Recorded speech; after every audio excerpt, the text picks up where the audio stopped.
Arthur is a television 5. The episode is called Arthur and DW Clean Up. Now to an ordinary Cro-Magnon, a layman, a non-high IQ Rick and Morty viewer, the title Clean Up would imply they clean up their room, which is what the episode attempts to portray. Arthur and DW go through the struggle of cleaning up their room, a hassle all of us are familiar with. We have to put our toys in the toy box, and we slide our booby titty magazines and cum rags under the bed to hide them from our parents. But the title here, Arthur and DW Clean Up, is quite interesting. Clean up. It has multiple interpretations. Perhaps Arthur and DW cleaning up their act. Maybe they've done something wrong. They're up to no good. Maybe even cleaning up blood. Cleaning up a murder. Trying to keep it under wraps so it remains a cold case. Food for thought. The episode begins with Arthur going over blueprints to his dream bedroom. We're taken inside the mind of a psychopath to see it firsthand for ourselves. It looks like the fucking Citadel from Mass Effect. He then takes us on a bit of a tour showing off the rooms MTV Crib style. All very simple enough. I'm disappointed to say there wasn't a single masturbatorium on display. And until he gets to this room, nothing would seem out of the ordinary. But he opens this door and calls it his wobbly room.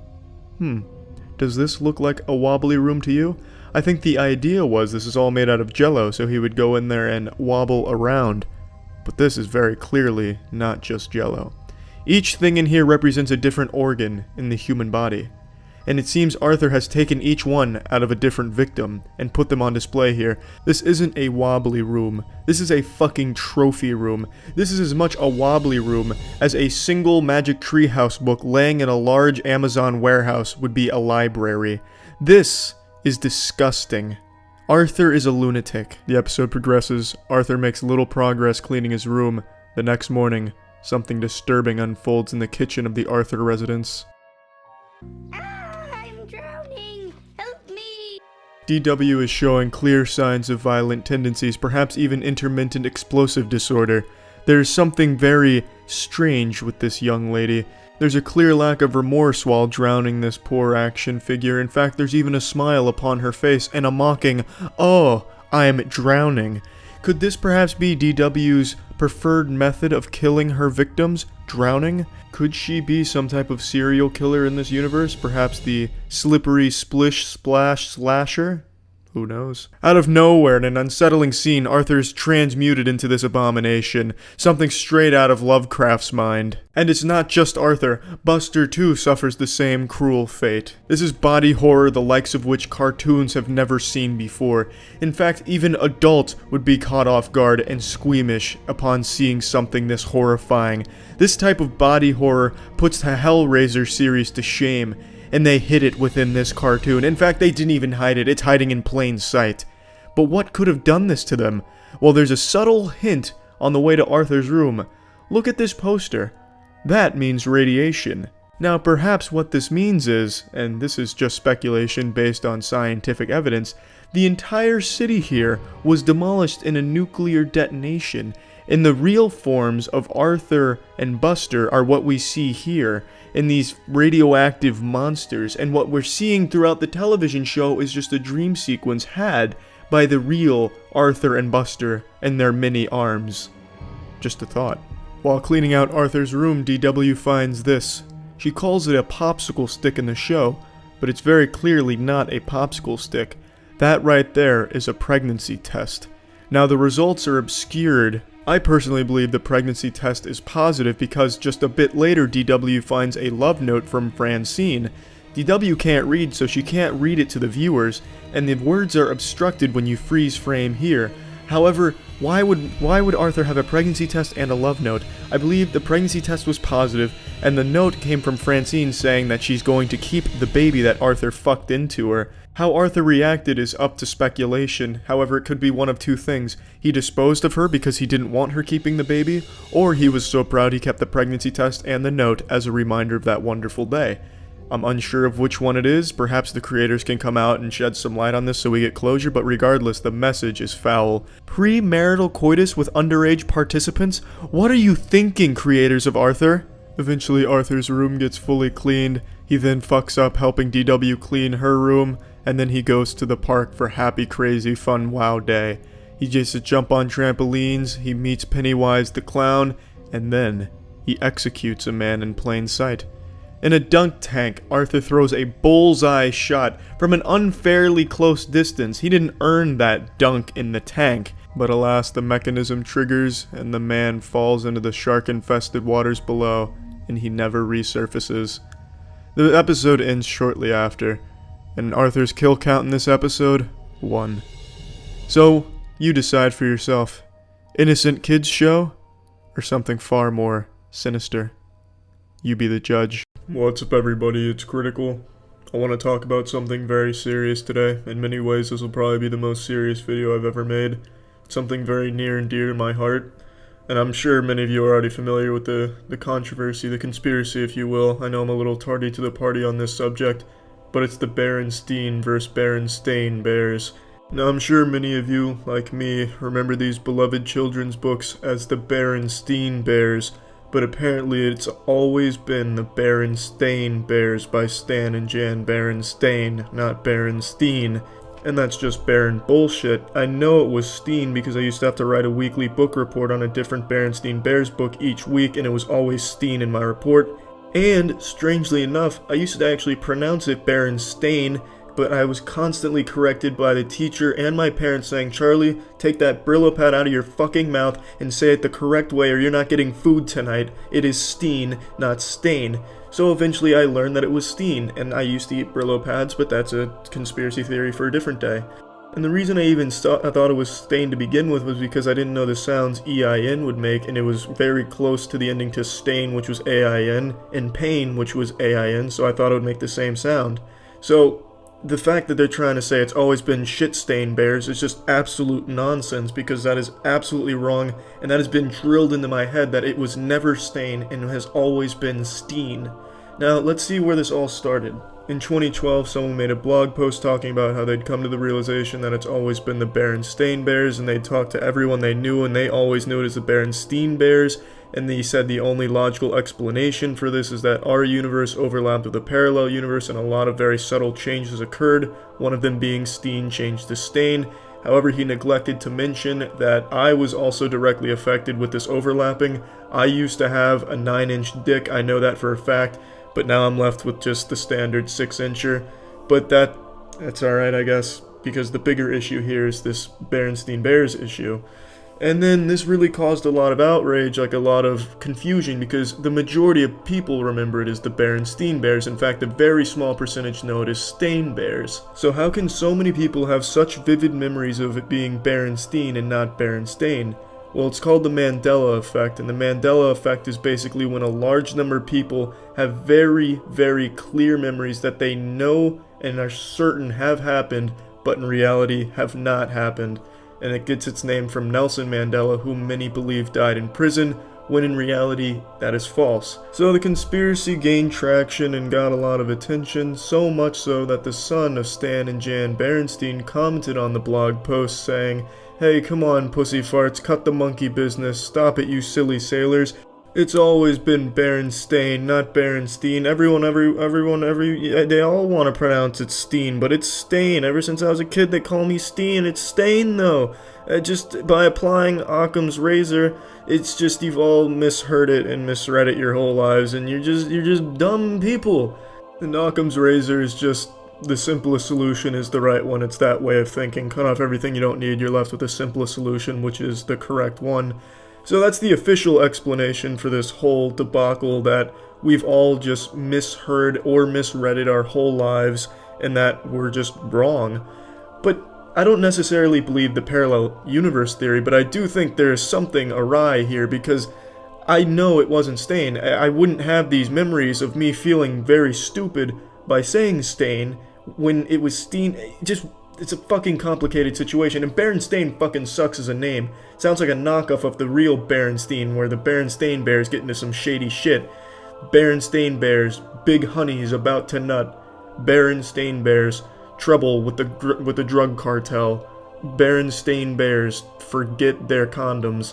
It's just, that doesn't work. Berenstein Bears sounds like the international celebrated treasure that it is. So I decided to do my own research to try and blow this case wide open, to crack this nut. So I went on Wikipedia to see who published the Berenstein Bears when, and then my plan was to go on archive.org and use the Wayback Machine to go to the publishers' websites from back in the 90s and see when it was what it was listed as, whether it was Steen or Stain on their catalogs. But I discovered something very disturbing, something that I'm pretty sure has landed me on a list, and I wouldn't be surprised if book assassins came to my door right now. So it turns out, if you search any of the publishers' websites, any of them, and you go through their catalog, you will not find the Berenstein or Berenstein Bears anywhere on there, which is bizarre considering in the 90s and early 2000s, that's when it was in its prime and really selling like a motherfucker, so it's weird that it wouldn't be on their website. But luckily you can find the Dick King Trivia Contest, which unfortunately I missed the deadline for. Would have really loved to have entered that one. But there is no mention of the Berenstein or Stain Bears until you get into around 2005 on the publisher's websites, where it is on the front fucking page, Berenstein Bears. It's incorrect there. That's unfortunate. But what really gives me the heebie-jeebies in a sense that there's definitely something amiss here is that you just can't find the Berenstein or Stain Bears on any old website where there's books. I've checked libraries too, old library catalogs, and there's no Berenstein or Stain Bears there either. So it's almost as if before the Berenstein Bears switch, whenever that happened, which was around 2005 apparently, they just didn't exist at all. It's just very strange. So I also did a little more research and found a website dedicated to proving that it's Berenstein and always has been in this reality, called BerensteinBears.weebly, and they have a lot of newspaper articles with the Berenstein spelling there, as well as TV program guides that have Berenstein there. And one that I find pretty interesting is this right here. This is a professional textbook, and it has Berenstein listed multiple times in the index. Now that could be attributed to a typo, as well many of these could, but for something like this I find it very unlikely that they'd make the same typo that many times, especially in a professional textbook. They'd really fact check that, as would a lot of these sources. And I decided to go to the Wayback Machine to see if these were photoshopped, and I corroborated the few that I looked at. I didn't want to go through all of them because that's just a fucking extremely tedious task. But I didn't think that was good enough because you can fake a lot of this shit, and especially the ones where you see the piles of books with Berenstein on them, that could easily be photoshopped. But one piece of evidence that I really find could be the deciding factor in this case is this right here. This clip, this little clipping, this excerpt, where it has Berenstein spelling as well as the book title there. But if you zoom in, you just can't make out if it says Stain or Steen. But if you could somehow get that enhanced enough where you could actually read it and you could see the spelling, that would once and for all settle the debate on Steen versus Stain. But for now, I'm going to keep knowing that it is Berenstein, and anything short of that I just will not accept. I would rather watch the world burn to ash than accept that it has always been Berenstein Bears. So I know I'm really chiming in on this subject way after people have already forgotten about it, but this has really altered my universe. It has crashed what I thought was my universe. In fact, I'm pretty sure the universe has stopped expanding now. So yeah, that's about it. See ya. I'm sure by now the majority of you know that I fucking love conspiracy theories. I love to just spread a conspiracy theory's cheeks wide open as far as possible and just dive in and get to the meat of it and really see what it's all about. See if maybe there's any truth to it. I just love it. And luckily my nipples have been tickled thoroughly thanks to a brand new conspiracy theory popping off online about Wayfair trafficking human beings, children, through their website.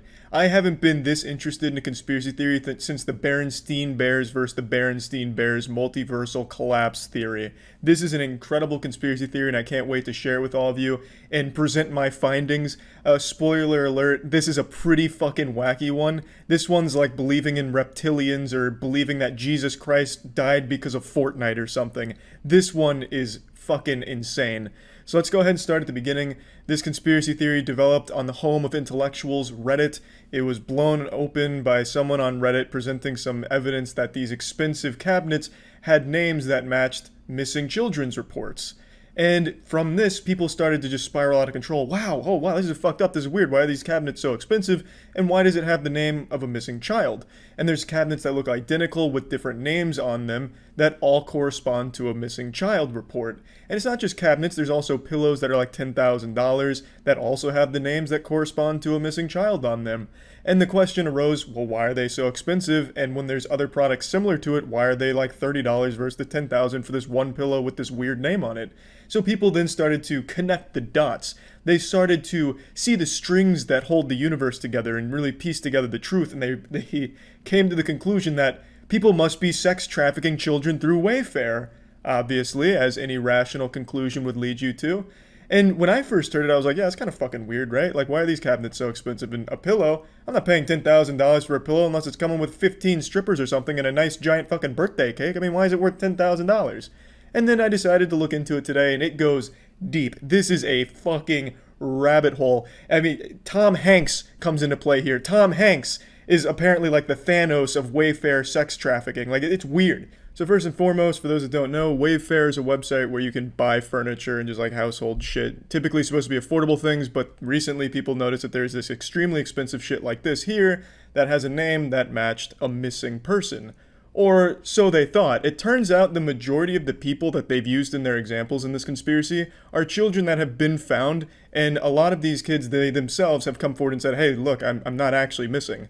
And then he gonna put his little, why is your caption even that? That don't even make sense. If you posting motherfuckers who actually missing, you trying to get motherfuckers to share the shit, what are y'all talking about? Y'all all sound stupid talking about why am I mad? Because I'm not missing. Fuck out of here. Now, a lot of people in the comments on Twitter and on Instagram that I've seen were actually attacking the girl in the video I just showed you, saying that she must be in on it. You know, she must have just broken out of the cabinet she was sold in and is being forced at gunpoint to say these things. Which is really weird to just start attacking her for being upset that people are perpetuating the idea that she was literally sold into sex slavery. That's a pretty fucking bold thing to say. That'd be something that'd make me mad if people were like, hey, Charlie, I remember when he was 14 years old, he was sold into sex slavery. I'd be like, hey, wait a minute. No, I wasn't. And that's kind of a mean thing to say. That just didn't happen. But people are so wrapped up in this conspiracy theory, they don't care that it was just outright disproven that this girl is not missing, nor she was sold in the cabinet. They just fall into this delusion and this crazy amount of denial where that doesn't matter. No. See, in fact, this actually proves our point, because she's clearly being held on a UFO that ordered this cabinet from Wayfair, and now they've mind-controlled her to say these things, so obviously it proves that we're right, and all kinds of crazy bullshit. It's like a shitty B-movie plot.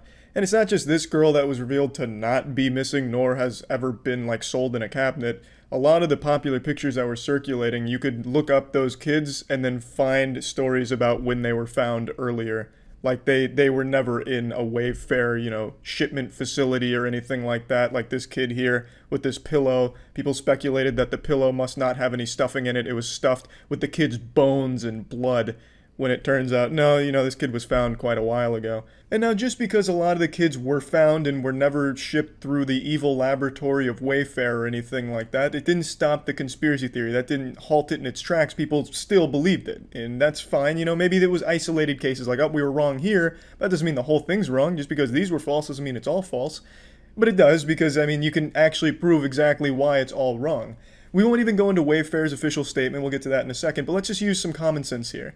I believe the statistic is 1,250 missing kids are reported every day. 500,000 every year. Something like that, in that general ballpark. That's a lot of fucking names. That's a ton of fucking names. You could probably find some, like, Xbox Live gamertag level names in a sample size that big. Like, fucking XX Shadow Slayer went missing a year ago. And you could find, like, an XX Shadow Slayer Wayfair pillow that's $9,000, I bet. It's a lot of names is what I'm saying. So it's not impossible that these companies chose a random name that happened to correspond to someone who went missing.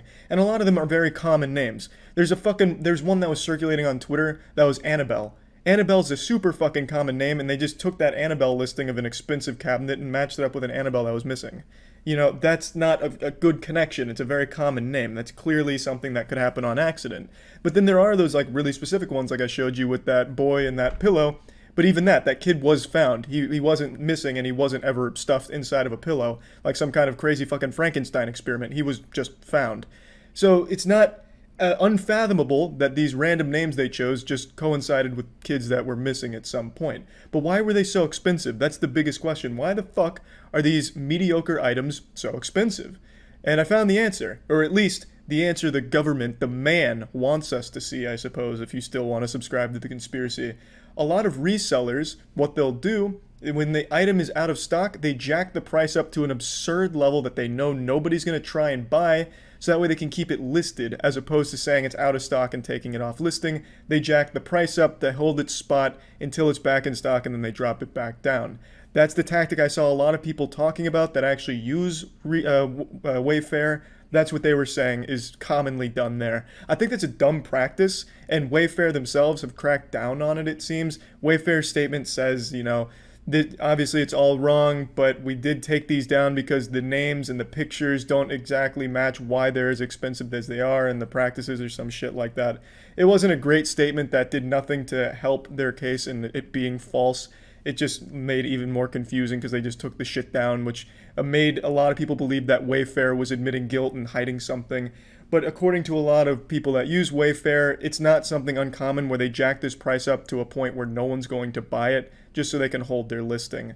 And that does make sense. It makes a lot more sense than fucking pedophiles using Wayfair to sex traffic children. Are there sex trafficking rings from like extremely wealthy, powerful people? Abso-fucking-lutely. Yeah, there's a ton of evidence to point to that. But I highly doubt they're operating through Wayfair. That's like saying these people are using, fucking Twitch to start trafficking children through an XQC chat. It doesn't make any sense. Why would they be using something like that to do some shit like that? They'd be using the dark web or something. They wouldn't be going on fucking Wayfair just in the public's eye right under their nose like some kind of comical supervillain trying to fool everyone by doing everything in broad daylight. That just wouldn't happen. These are public listings. Someone could have accidentally ordered one of these expensive items. What's going to happen? They buy this cabinet and then all of a sudden they have a kid shipped to them. They open the box and then bang, a kid pops out and they're just fucking jump scared. Oh, whoa. Where's my cabinet? That's just not how it would happen. In fact, I actually tried to test this myself.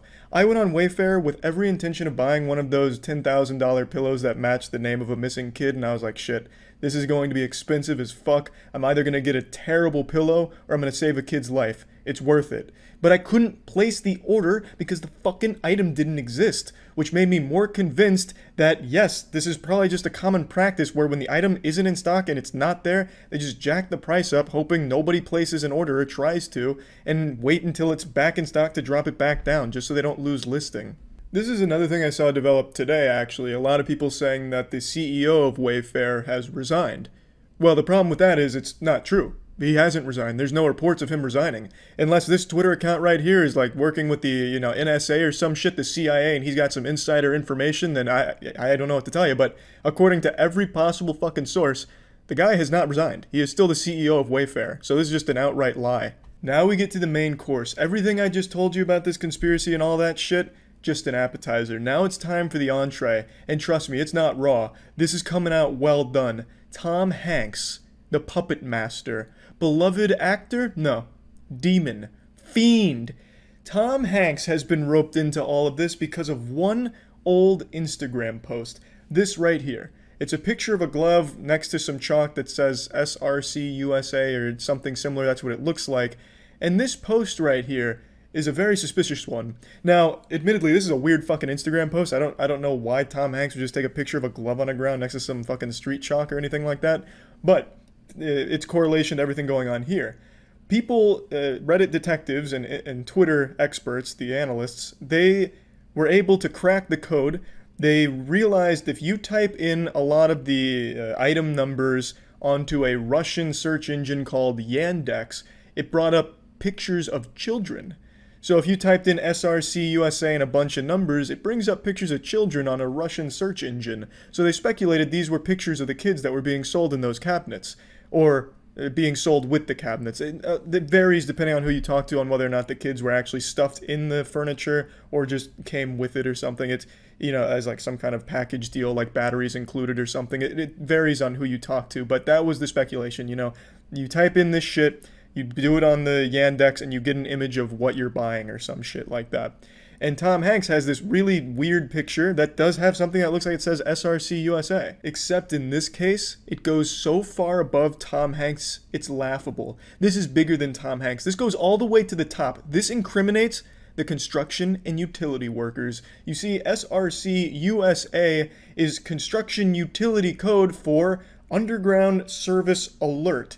It's to let other workers know that, hey, at this location, with these, the white brackets and chalk there you can see, there is something that runs underneath the pavement, whether it be a power line, cable, water, it doesn't matter. There's something running underneath there, so just be aware. You can find this shit marked on streets all over the place. It's not something unique to Tom Hanks. I don't think he went out there with sidewalk chalk and wrote SRC USA to brag and then threw a glove on the ground. It's a stupid fucking picture. It's a weird, like, creepy little picture. The caption was like, give me a high five or something. I don't know. It's a weird picture. You're not going to argue that. But that right there is just an extremely common thing that you can see probably outside of your own house right now if you want to experiment.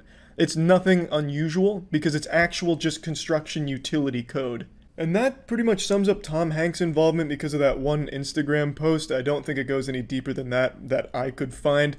But just because that's wrong doesn't mean the whole thing's wrong. I mean, Tom Hanks could still be this evil mastermind behind all of it. I don't know, he could pull in the strings. Maybe he has equity in Wayfair. I couldn't tell you. But in this case, I don't think Wayfair is selling human beings through their website. I don't think that's what's going on here, but again, just because everything about this conspiracy theory is wrong doesn't mean the conspiracy theory is wrong, you know? It's 2020, baby. We believe anything, whether or not it's factually true or not. Who gives a fuck? And that's about it. See ya. What's up, everybody? It's Critical. Today I saw a video that really salted my rectal flaps. It's from a flat earther as he harasses a NASA employee at a Starbucks, and it's truly just infuriating. I'm not gonna go into depth about how stupid flat earthing is, so I'll just sum it up by saying to anyone who truly believes the earth is flat, you're wrong. It's not an opinion, it's genuinely just you're wrong. Also, I'm sorry in advance that this troglodyte filmed this vertically. I guess flat earthers also don't believe in horizontal videos. Those must just be a scam from government reptilian humanoid officials. But anyway, let's dive in. Pardon me? Alright guys, I'm here with a real NASA employee. Legit NASA employee. So here's our protagonist. I didn't mean to pause it during a shaky cam screen, that's my apologies there. I know this looks like one of the fucking photographs from the Ring movies, but for how stupid this man's actions are from this point forward, I think it'd even be better if he had blurred his own face out. And I asked him, I said, astronauts have almost died in space. They got water in their suit and they almost drowned. And he said it was because of saliva. I'm gonna get this out of the way. I don't know what the fuck he's talking about here. I don't know about astronauts drowning in space, except maybe drowning in pussy when they get back from space. That makes sense to me. But as far as this man's lunacy is concerned, I don't know what the fuck he's going on about. I also don't see why this topic is the smoking gun for flat earthers. Astronauts have a dangerous job. We knew it. The Earth is flat. Also, this badly bearded biker-looking dude is the founder of an official Flat Earth Talk panel and website or something, and they were really excited that he ran into a real NASA employee in the video description. This guy right here, hold on, I'm gonna wait for him to get at the front of the line. And then I'm gonna ask him some more questions. There's a real NASA employee right here. Just wanted to point out this badly shaven beard here. This is a weak beard game. It looks like a hairy toilet seat. If you do this with your beard, stop. I know why he's doing this. He wants to make it look like he has a stronger jawline than he has, and it doesn't even look like he has a jawline, judging from this angle. It looks like his neck is trying to eat his cheeks, and with the way his beard is shaven, it looks like armpits. If I didn't see his nose, I would be 100% convinced I'm looking at a close-up of an armpit. Hey, my man, sir. Just the spacewalk. He won't talk to me, sir. Now this mongoloid is starting to attract attention to himself. The other customers have now been made aware of his presence, and unfortunately for them, they're in for quite the shit show coming up. Look, he was all nice. He gave me NASA cartoon friggin' emblems. That is a sticker, you stupid, soggy scrotum of a man. It is a fucking sticker. It's not a cartoon thingy emblem, it is a sticker. Now he won't talk to me. He won't talk to me at all. Sir, just tell them why they almost drowned in space. Please. Have a nice day, okay? Come on, you won't even chat with me? Nope. You hate Americans? Is that it? Excuse me? Yeah. How the hell did you get that? Don't ever accuse me of that again. Well, hey, I'm just curious. If you won't chat with me and answer my question. Now this fucking degenerate makes his move and starts harassing the NASA employee and then accuses him of hating Americans because by not answering one lunatic's stupid questions it means you hate all of America. I guess at no point in this man's underdeveloped brain did he happen to think, you know, maybe it's a little uncomfortable for him to answer a question on camera while I'm being a dick to him. I don't have to chat with you. Yeah, that's true. That's Step true. over there, okay? I'm done. You're not the boss of me, bro. I'll leave because you asked me to. It's fine. Right, cool. But this NASA's a fraud, bro. All right. They lie. They lie about everything. Just kind of That's cool. I was just trying to ask questions. I love that line from the Lord of Greece and Ignorance. You're not the boss of me, bro. It's like a fucking toddler who just got told the Power Rangers aren't a real crime-fighting organization. It's amazing, and he says this right after he was demanding answers from the NASA employee. It's just, holy shit, amazing. Yeah. Well, I just got kicked out of Starbucks for asking NASA employee questions because he's lying. He's a blatant liar. You didn't get kicked out because you were asking questions, dipshit. You got kicked out because you were harassing him and being a general fucking inconvenience to everyone around you. When you go into a room, you bring everyone's mood down. You sweat incompetence, and people can smell that and they don't like it.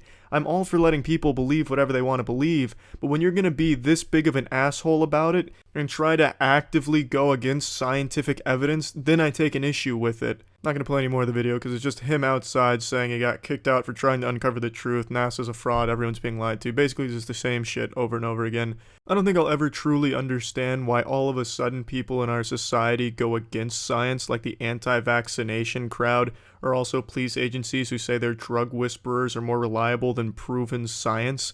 It just doesn't make any sense to me. These people really just aren't smart enough to realize that everything in their lives right now is the product of science. Half of those people probably wouldn't be alive today. If they were born 100 years ago, they would have already been killed off by something like measles or perhaps an infection that they couldn't cure because they didn't have antibiotics. No one can really understand that concept. I just don't get it.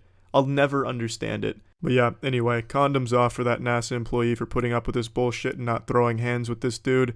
And yeah, that's it. So yeah. There's been so much negative shit going on in the world recently. Every time you go on the internet, it's just doom and gloom and sad, scary shit. Coronavirus still at large. Yellowstone threatening to erupt at any moment if someone even sneezes wrong near the volcano. You know, cell phones poisoning the water supply and making our dicks smaller. Just terrifying shit all over the place every time you go on the internet. And you know what? I put my foot down and said, by golly, I've had just about enough. I'm putting the kibosh on the negative vibes, and I'm gonna find something positive. So like any sensible man, I turn to YouTube power couples to get my fix. Because nothing says positive and wholesome quite like some affluent teenagers rubbing their parents' wealth in my face while doing fake prank videos and shit like that. So, who did I choose to tune into to get these positive vibes and this rush of dopamine? Well, none other than the Garner Gang, baby!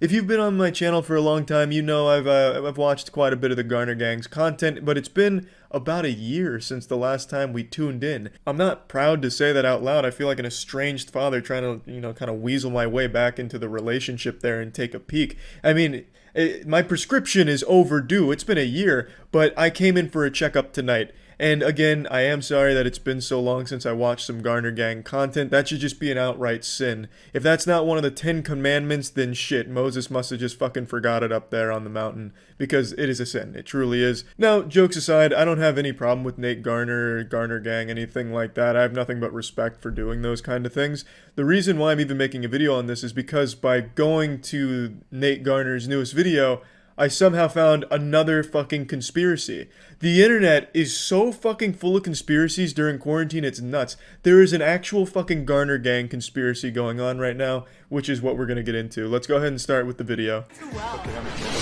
What's up, Garner Gang? Whoa, that's me, and this is my life. Let me show you how I got here. It starts just like every other Garner Gang video. This seems pretty standard and ordinary to me based on what I remember from the Garner Gang. You know, full throttle, nuts to butts right out of the gate. I mean, this seems like the stamp of Nate Garner. It doesn't seem like anything's awry here. But YouTube commenters were quick to point out that there may be more than meets the eye going on here. I got this one that says, make your dreams happen. That's what we do, Garner Gang. Big wins, making dreams happen. It's a sponsored video. He's talking about copping some big W's, and you know what? We could all use some big W's right now in these trying times with coronavirus keeping us on lockdown. So, I mean, I didn't see a problem. You know, this just felt like a pretty standard Nate Garner, Garner Gang video, baby. I was feeling that big W energy.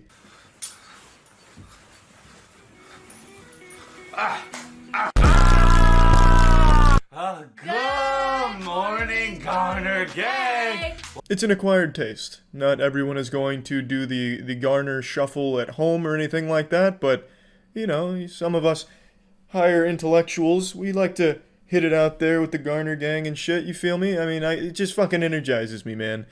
Honestly, the whole video is like every fucking Nate Garner video I've seen, which admittedly isn't a ton of them, but it just seems like normal Nate Garner gang content. But as the video goes on, it continues to look like normal content to the untrained eye, but the super sleuths and armchair relationship experts in the comments are quick to point out some very odd things and behavioral differences. Because you already know it's gonna be an epic one. How is it gonna be an epic one, you ask?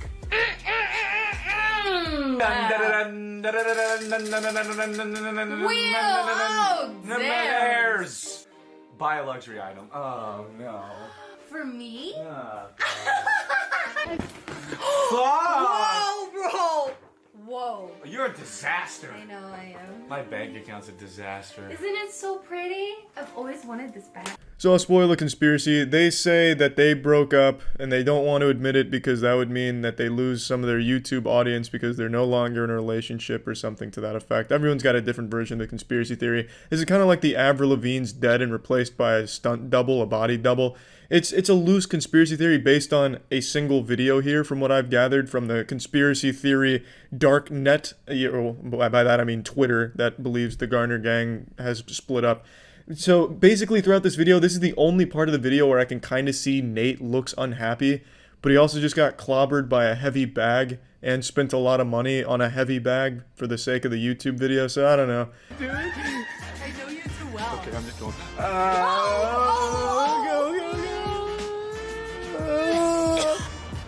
Oh god, that's disgusting. I'm quitting YouTube. I'm done. That's where the video ends. They lick a tire and then kiss quickly and run away spitting. You know, if you're kissing after licking a tire, your relationship's gotta be pretty strong, at least in my opinion. You also shouldn't be licking tires in the first place, but I mean, that comes with the territory of being a YouTuber. Who hasn't licked a tire for a couple thousand views? I mean, shit, people are out here licking colon, like actual prolapsed anus. They'll start chewing on that shit like bubblegum for YouTube views. Now let's dive into the meat of the conspiracy, the majority of which is here on YouTube, a bit on Twitter. I don't really know where to find shit on Instagram, so I didn't really look too hard there. But if you go through YouTube comments, every single one of them, almost every single one of them, is saying that they're broken up and demanding answers. It's that sense of entitlement that always makes me very upset and feel super sorry for people like Nate Garner and Carissa here. They don't owe you an explanation for something that personal. You're not entitled to it. I talked about this pretty recently. When people subscribe to a channel on YouTube and have been subscribed for a long time, they feel this sense of they deserve everything, to know everything about that person and that they are their best friend. And that leads to this crazy sense of you owe us this and we fucking hate you until you tell us this. That's what a lot of the comments echo. Others are just expressing concern, and then others are just sharing a bunch of weird information and like analyzing body language. You're not some like forensics detective or anything like that. There's no reason that you should be overanalyzing everything you're seeing in their videos. It is their private life and it's their decision whether or not they share it with their audience. It's just silly how invested so many people get in online celebrities and just celebrities in general's lives. I've talked about this shit so much, and then I accidentally fucking find this negative conspiracy shit while I'm looking for something goofily positive in any small semblance. It's almost poetic in a certain way.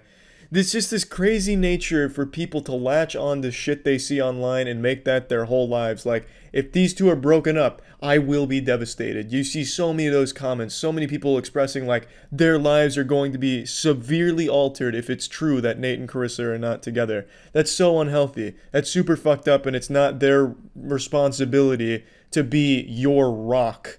You know, that should never be the case. And they, again, don't owe you an explanation for whatever is going on. If there even is something going on, it was a pretty fucking normal video. It wasn't like some VHS tape out of the Ring where there was creepy shit going on that you have to analyze and figure out what it all means. It was a standard video. There wasn't like 2 frames of something horrific, you know? It wasn't like some crazy shit going on. It was just them doing a standard YouTube throwaway prank challenge, whatever the fuck they call it these days.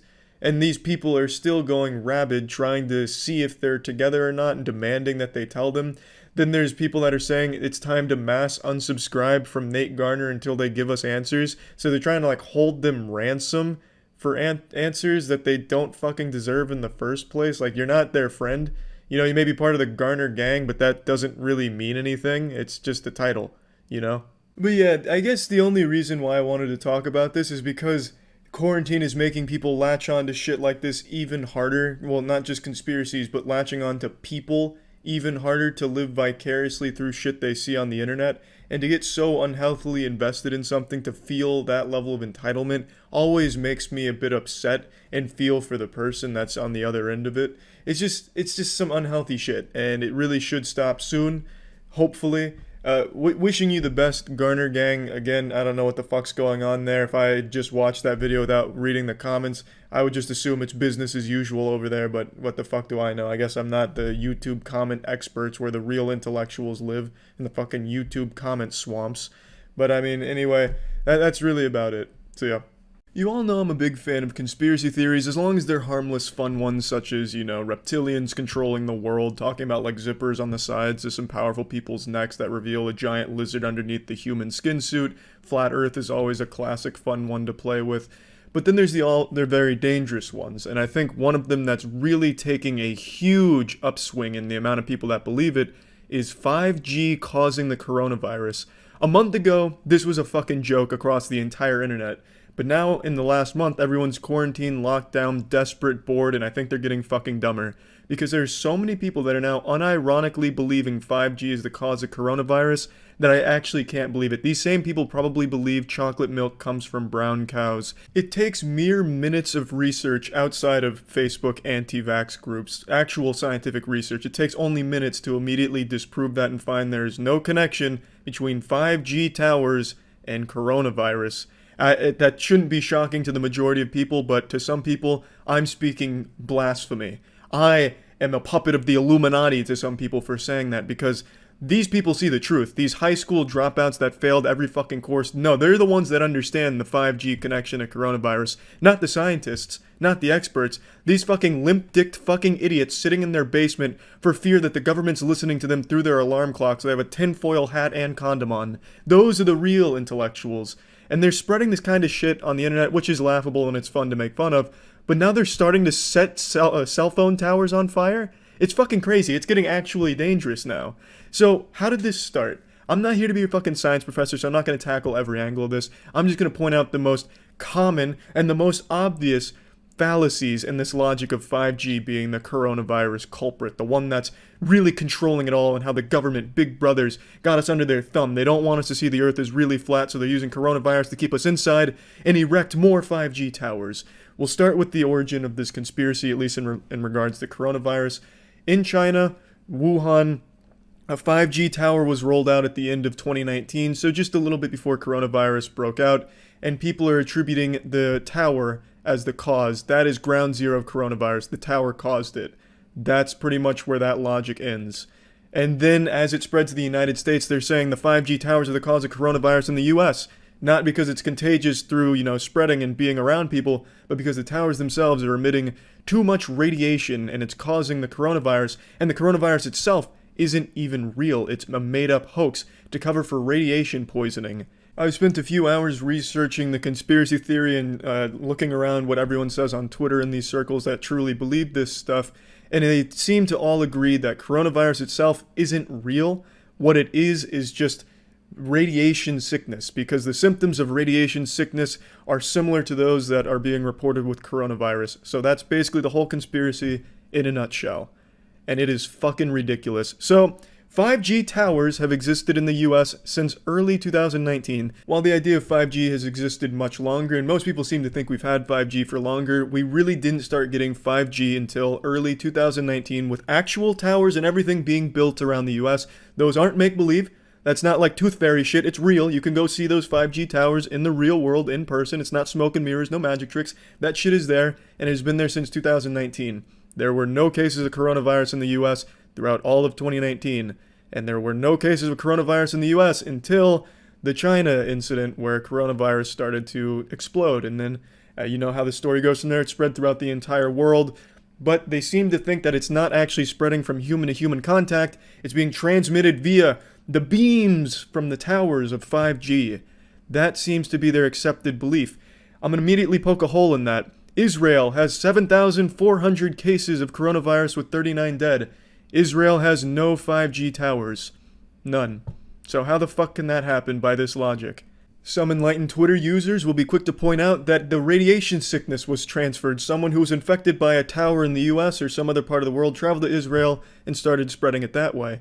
Well, that's impossible via your radiation sickness hypothesis because radiation sickness isn't contagious. You watched Chernobyl on HBO and you think you understand everything there is to know about radiation. Well, I'll tell you one thing Chernobyl got wrong. You are not some kind of walking fucking virus with radiation sickness. If someone you know has radiation sickness, they cannot transfer that onto you. If their entire fucking clothes, their entire wardrobe is covered in dense radiation and they try and suffocate you with that, maybe. But as a whole, radiation sickness itself is not contagious. So, you'd have to immediately throw out the radiation sickness hypothesis because it wouldn't be able to spread. It'd have to be coronavirus, which does exist and is very, very contagious, which is why people are being ordered to stay inside. If it was radiation poisoning, radiation sickness, it wouldn't matter if you were around 1,000 people. No one is going to catch that from you. It's easy to poke 1,000 different holes into this 5G coronavirus conspiracy. You can turn this shit into a fucking pincushion because it is so weak.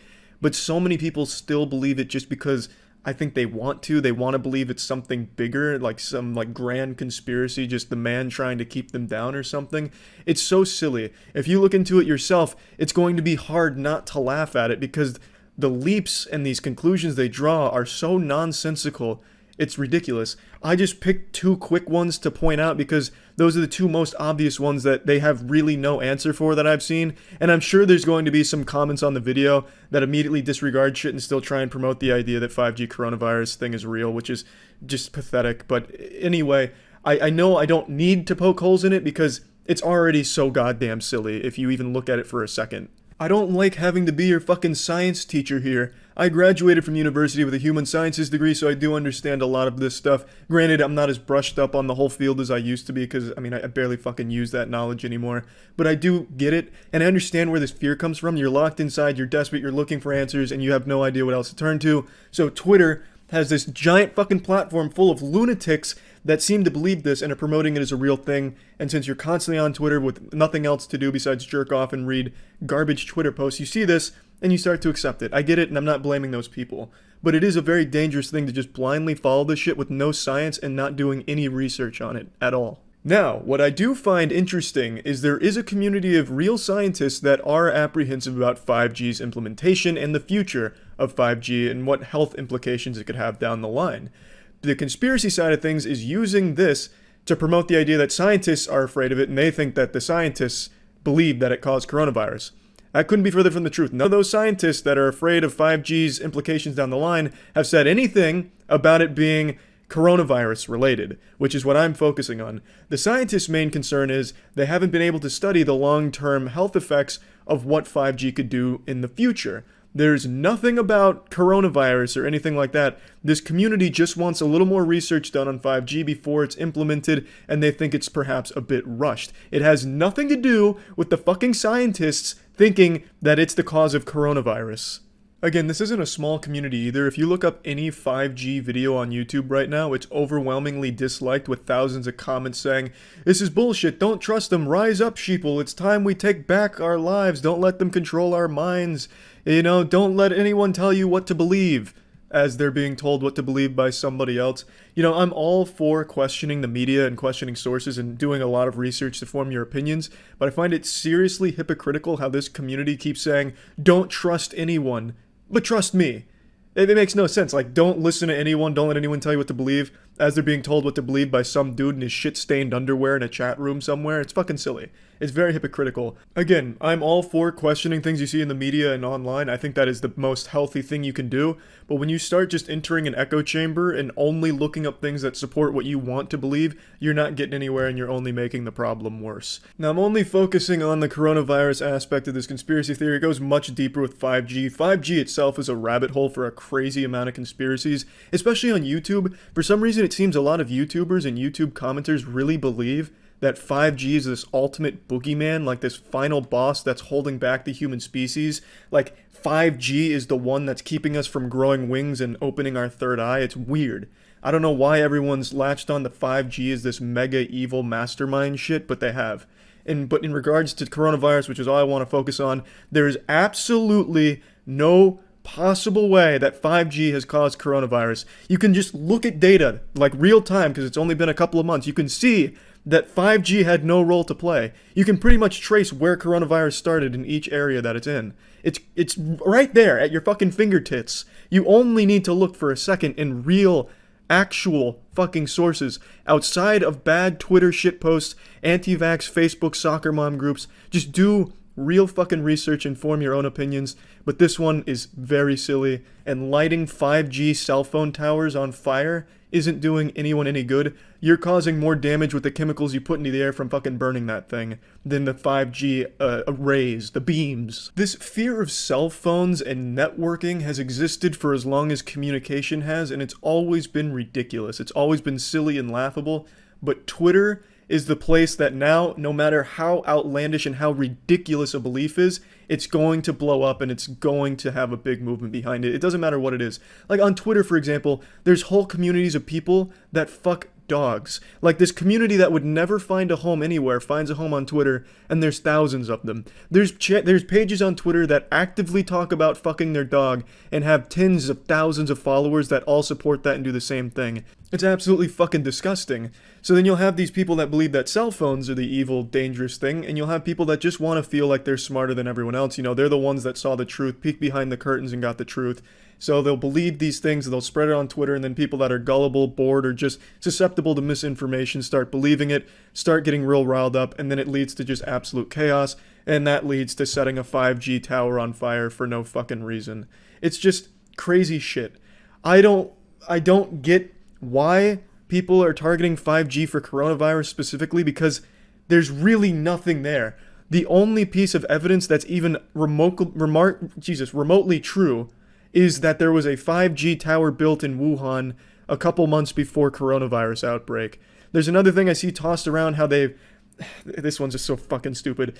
This community plotted out every major pandemic or every major flu and correlated it to mobile towers and networking, as if that has any correlation at all. So they have like the Spanish flu and then world's first prototype mobile network. Coincidence? No, I don't think so.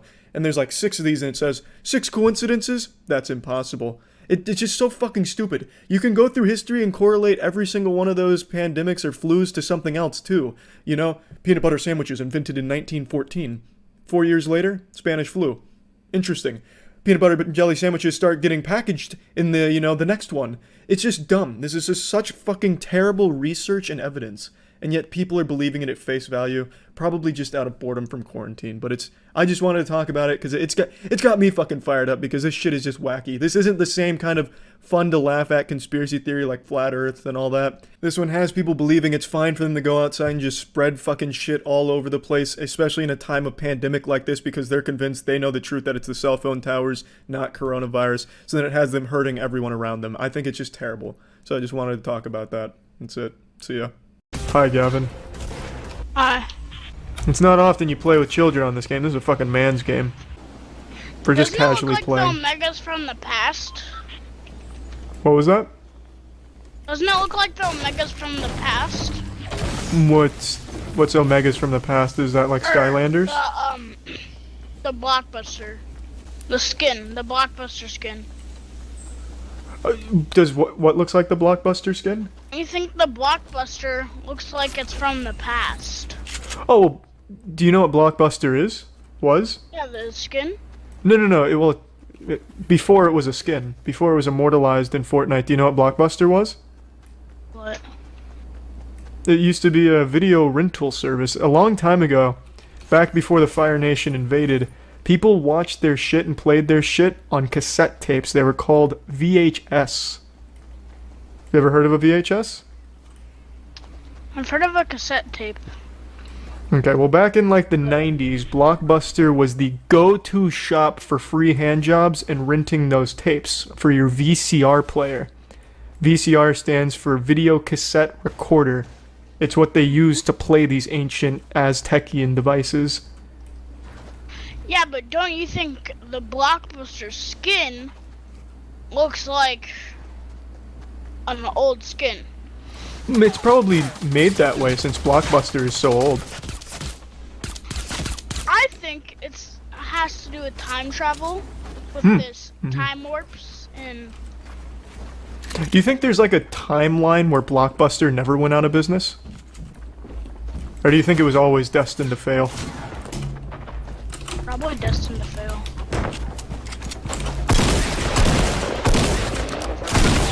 I got them both.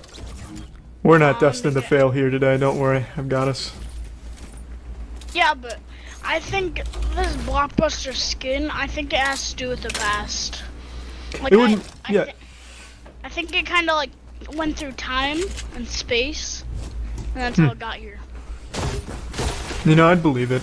You never know what Elon Musk is doing these days. He probably invented some type of time travel device with the sole purpose of resurrecting Blockbuster like it's never been seen before. I'm legit talking about Fortnite. Oh, I'm sorry, I got a little... I was thinking too big scheme. Do you believe in Elon Musk? No. Yeah, he's like Santa Claus. I don't even know if he's real. Nobody knows if it's real. It's a fucking weird mystery. Do you think they're gonna release like an Elon Musk skin maybe? Maybe that's what the Blockbuster one's hinting at. They have a Blockbuster Maybe. skin? Yeah, I guess. I don't know. I haven't seen it. For all I know, that's just a myth as well. Yeah, let's start putting together this conspiracy. Are you like recording this for like a Fortnite conspiracy Mythbusters type deal? No. Okay, you might want to start because I think we're about to crack this shit wide open. With my knowledge of the past of Blockbuster and your knowledge of the present Blockbuster, we can combine forces and create like this puzzle and solve it at the same time. That's the kind of shit that keeps me awake at night. Like, what is Blockbuster doing these days? That shit could be evil. Like, maybe it is still around and we just don't see it anymore. Like, it's faded into the upside down. Maybe it's faded into Nike. Dude, Nike? Now you're opening up a whole new can of worms. Is there a Nike skin in this game? No. Oh shit, maybe But we might be there- barking up the wrong tree. There is socks that look exactly like Nikes. Holy see the- shit. You see that picture right there? Where? Pay close attention to that picture right here. Look What- at it. This is going insane. He's having a He's having a psychotic episode. He's probably slapping virgins. What picture, right Gavin? now. Right here.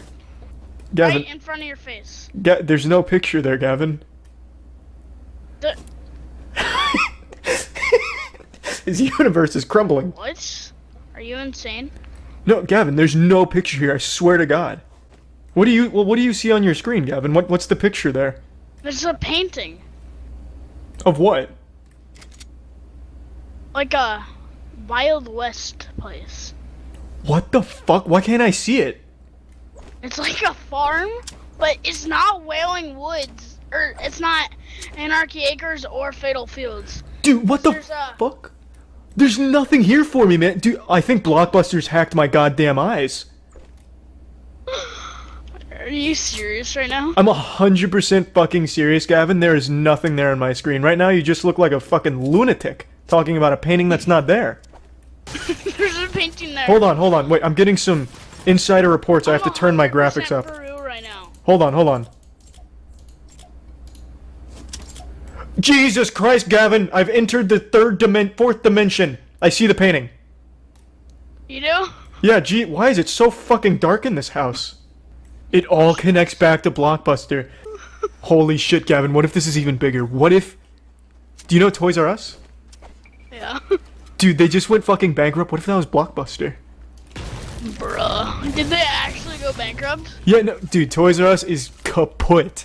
That shit is in the ground 6 feet under. Pour one out for the homies. Dead.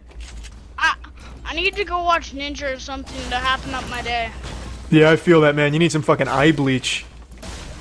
Get that, pawn... He does the pawn... Pawn? Pussy or something? What is it? Pon. Yeah, that one. Pon. Do you really want that? Do I really want what? Do you really want to have the Blockbuster as a skin that you wear? Yeah, no, I'd like to. It's better to be the right hand of the devil than in its wake, Gavin. Do you fear the By devil? way, I'm creeped out. Dude, I fucking feel that too, man. The craziest part is Blockbuster was real. Like, I'm not making that up. I used to go to Blockbuster when I was a kid. You never knew what you were gonna get when you popped open one of those bad boys. Sometimes you get a condom, or sometimes you'd actually get the movie you paid for. Should I look up Blockbuster right now? Yeah, just don't look it up at 3 a.m. You don't want to Google Blockbuster at 3 a.m. That's the witching hour. It's only 9. You got plenty of time then, yeah, it should be safe. Man, I have such shit weapons, I've been hardly paying attention. Bro, this is actually a thing. Yeah, I wasn't kidding, man. I used to go to them. Make an appearance on This the was a podcast thing. before Jmac. I I don't agree. Oh, mind bro, waiting. there's I legit, have already like, waited 80 pictures episodes. of it closing down. There used to be one right near my house. I can vouch for it. Bro. That shit died. Dude, they fucking executed it. They took it behind the barn and put it down. You know what that looks like? You know what that looks like? What? The like card thing. That looks like Best Buy. Yeah, dude. I think Best Buy was like made in Blockbuster's image. Like, Jesus died on the cross for our sins, and Blockbuster died for Best Buy. It wasn't as popular in the 2000s, mainly just the it's 90s. the same first 2 letters. Best Buy, Blockbuster. What the dude, you're fucking blowing this shit wide open. But how does it all relate back to Fortnite? What is Mr. Fortnite doing? What are they cooking up with Blockbuster's corpse? What is Epic Games doing right now? Dude, I don't know. Do they have like a phone number we can call, or like a website, like what is Epic Games doing right now.org? They do have a phone number, but they never answer. Shit, Gavin, rockets! We're getting too close to cracking the conspiracy. Oh, I see him. Miss me. I got him. That was the last guy. Dude, we fucking earned it. We're about to win this game, man, and then we're coming after Blockbuster next. You're getting shot at from 255? I'm legit scared. Are you scared? I'm fucking pissing my pants, man. These britches are soaked right now from the fear of Blockbuster. I'm aged. Direct south. I'm aged. I'm pushing up on him, cover me. Rush. Yeah, he's weak. I hit him with my snipe. I got him. If I hit that.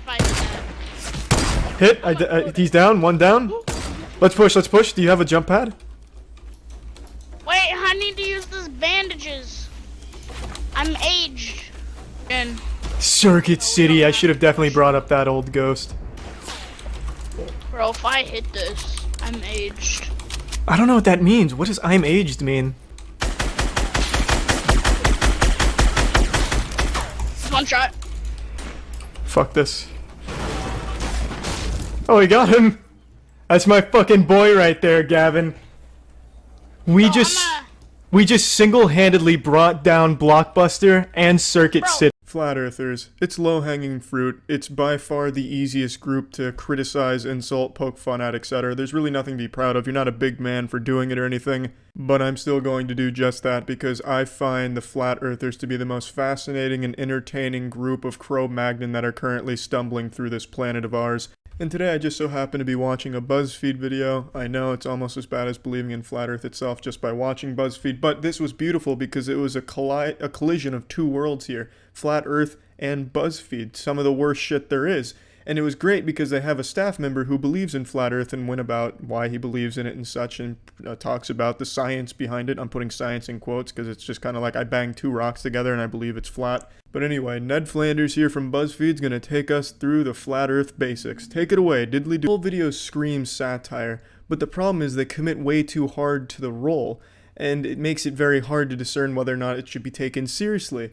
Based on what I've learned about BuzzFeed Blue, and more in particular the cast here and the purpose, it was meant to just be an over-the-top, entertaining, but still thought-provoking piece that tries to convince you that the Earth is flat. I really am not 100% sure, but A, it's not entertaining. The humor just comes because this guy's wearing a fake mustache and doing exaggerated facial expressions. Wow, that's fucking clever. And B, they focus very hard on what flat earthers actually believe in an attempt to convince you it could be flat, so it's just super fucking hard to know for sure if it's satire or not. I'm going to treat it as though it's not satire because it's just not even well done if it is. Use children's toys to show that the earth is flat and convince you that it's flat. So at least they can understand their audience that it's just a bunch of 6-year-old brains inside the body of greasy men and unattractive women. Bedford level experiment, or at least as far as Buzzfeed was willing to research into it.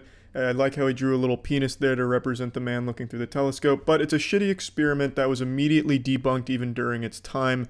The reason you could see the boat from one end to the other is due to atmospheric refraction. A man named Wallace actually set up discs along the same canal and showed that the middle disc is higher than the other discs because of the curvature. Usually I wouldn't even bother talking about how it was debunked, but because of all these soft micro penis in hand flat earthers using the Bedford level experiment to become a flat earther, I thought it was at least necessary. And it's fucking laughable because it shows they did no research of their own. And it'd be as if a man turns to Scientology because he watched an episode of Gurren Lagann. It's just fucking dumb. Oh, there's almost 5 of us now.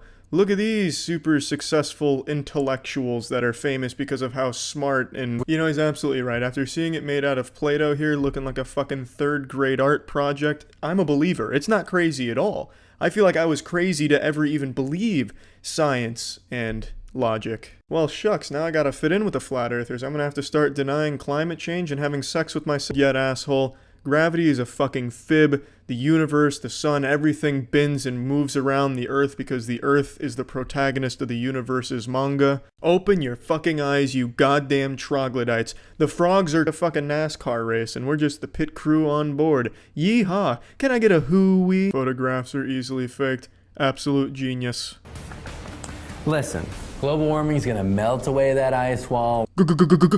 Global warming? You're not coming into the Flat Earth Society anymore, bud. We're rescinding that invitation. But yeah, thanks BuzzFeed for the eye-opening material, honestly. Really great shit. Earth is flat. Globe Earthers, I can't... You sheep. Stop believing the government's chemtrails. That's it. So yeah. I've stayed silent on this topic for too long because I didn't want to hurt anyone's feelings, but you know what? Maybe a little tough love is what you need. Maybe a nice firm spank on the bottom is exactly what you're missing right now, and you know what? I'm here to give you that fiery kick in the keister. I'm sure you've all heard of the Mandela effect. It's very well known now. The Mandela effect, for those that aren't aware, is the phenomenon where a large group of people all share the same false memory. The biggest example of this is actually where the name comes from, Nelson Mandela. Well, I mean, Nelson Mandela is real. It's not like the false memory was his existence. Nelson Mandela was very real. But it's named after the time where a large group of people thought that Nelson Mandela died in prison, when in reality he didn't. But there was such a massive number of people who all swore that they remembered hearing or reading that Nelson Mandela died while in prison. But that just didn't happen. So the Mandela effect refers to this phenomenon where a large number of people all collectively share the same false memory. It's just super fascinating, and over the last 8 or 9 years, it's becoming more and more common and more talked about. Like, here's an example of one I just saw on Twitter the other day. Cheez-Its. And I'm still saying it wrong. Cheez-Its never existed. They have always been Cheez-It, not plural. I always remember the box being Cheez-Its with the Z at the end. In school, we always referred to them as Cheez-Its, like, oh, what are you snacking on? I'm just having some Cheez-Its. Jonathan just choked on a whole bunch of Cheez-Its and ended up in the hospital sending prayers to his family. You know, we always referred to them as Cheez-Its, so it's deeply ingrained in me that when I talk about them, I use the plural. But they've never been Cheez-Its. It's always been Cheez-It. But this isn't one that I'm super passionate about. This one's entirely possible that I was just a dumb, stupid, milk-drinking, glue-sniffing kid and just got it wrong and never bothered to correct it. But there is one that I am extremely passionate about, and that's the Berenstein Bears. I made a whole video on this 5 or 6 years ago now, I don't even remember, going into this giant rabbit hole of Berenstein Bears.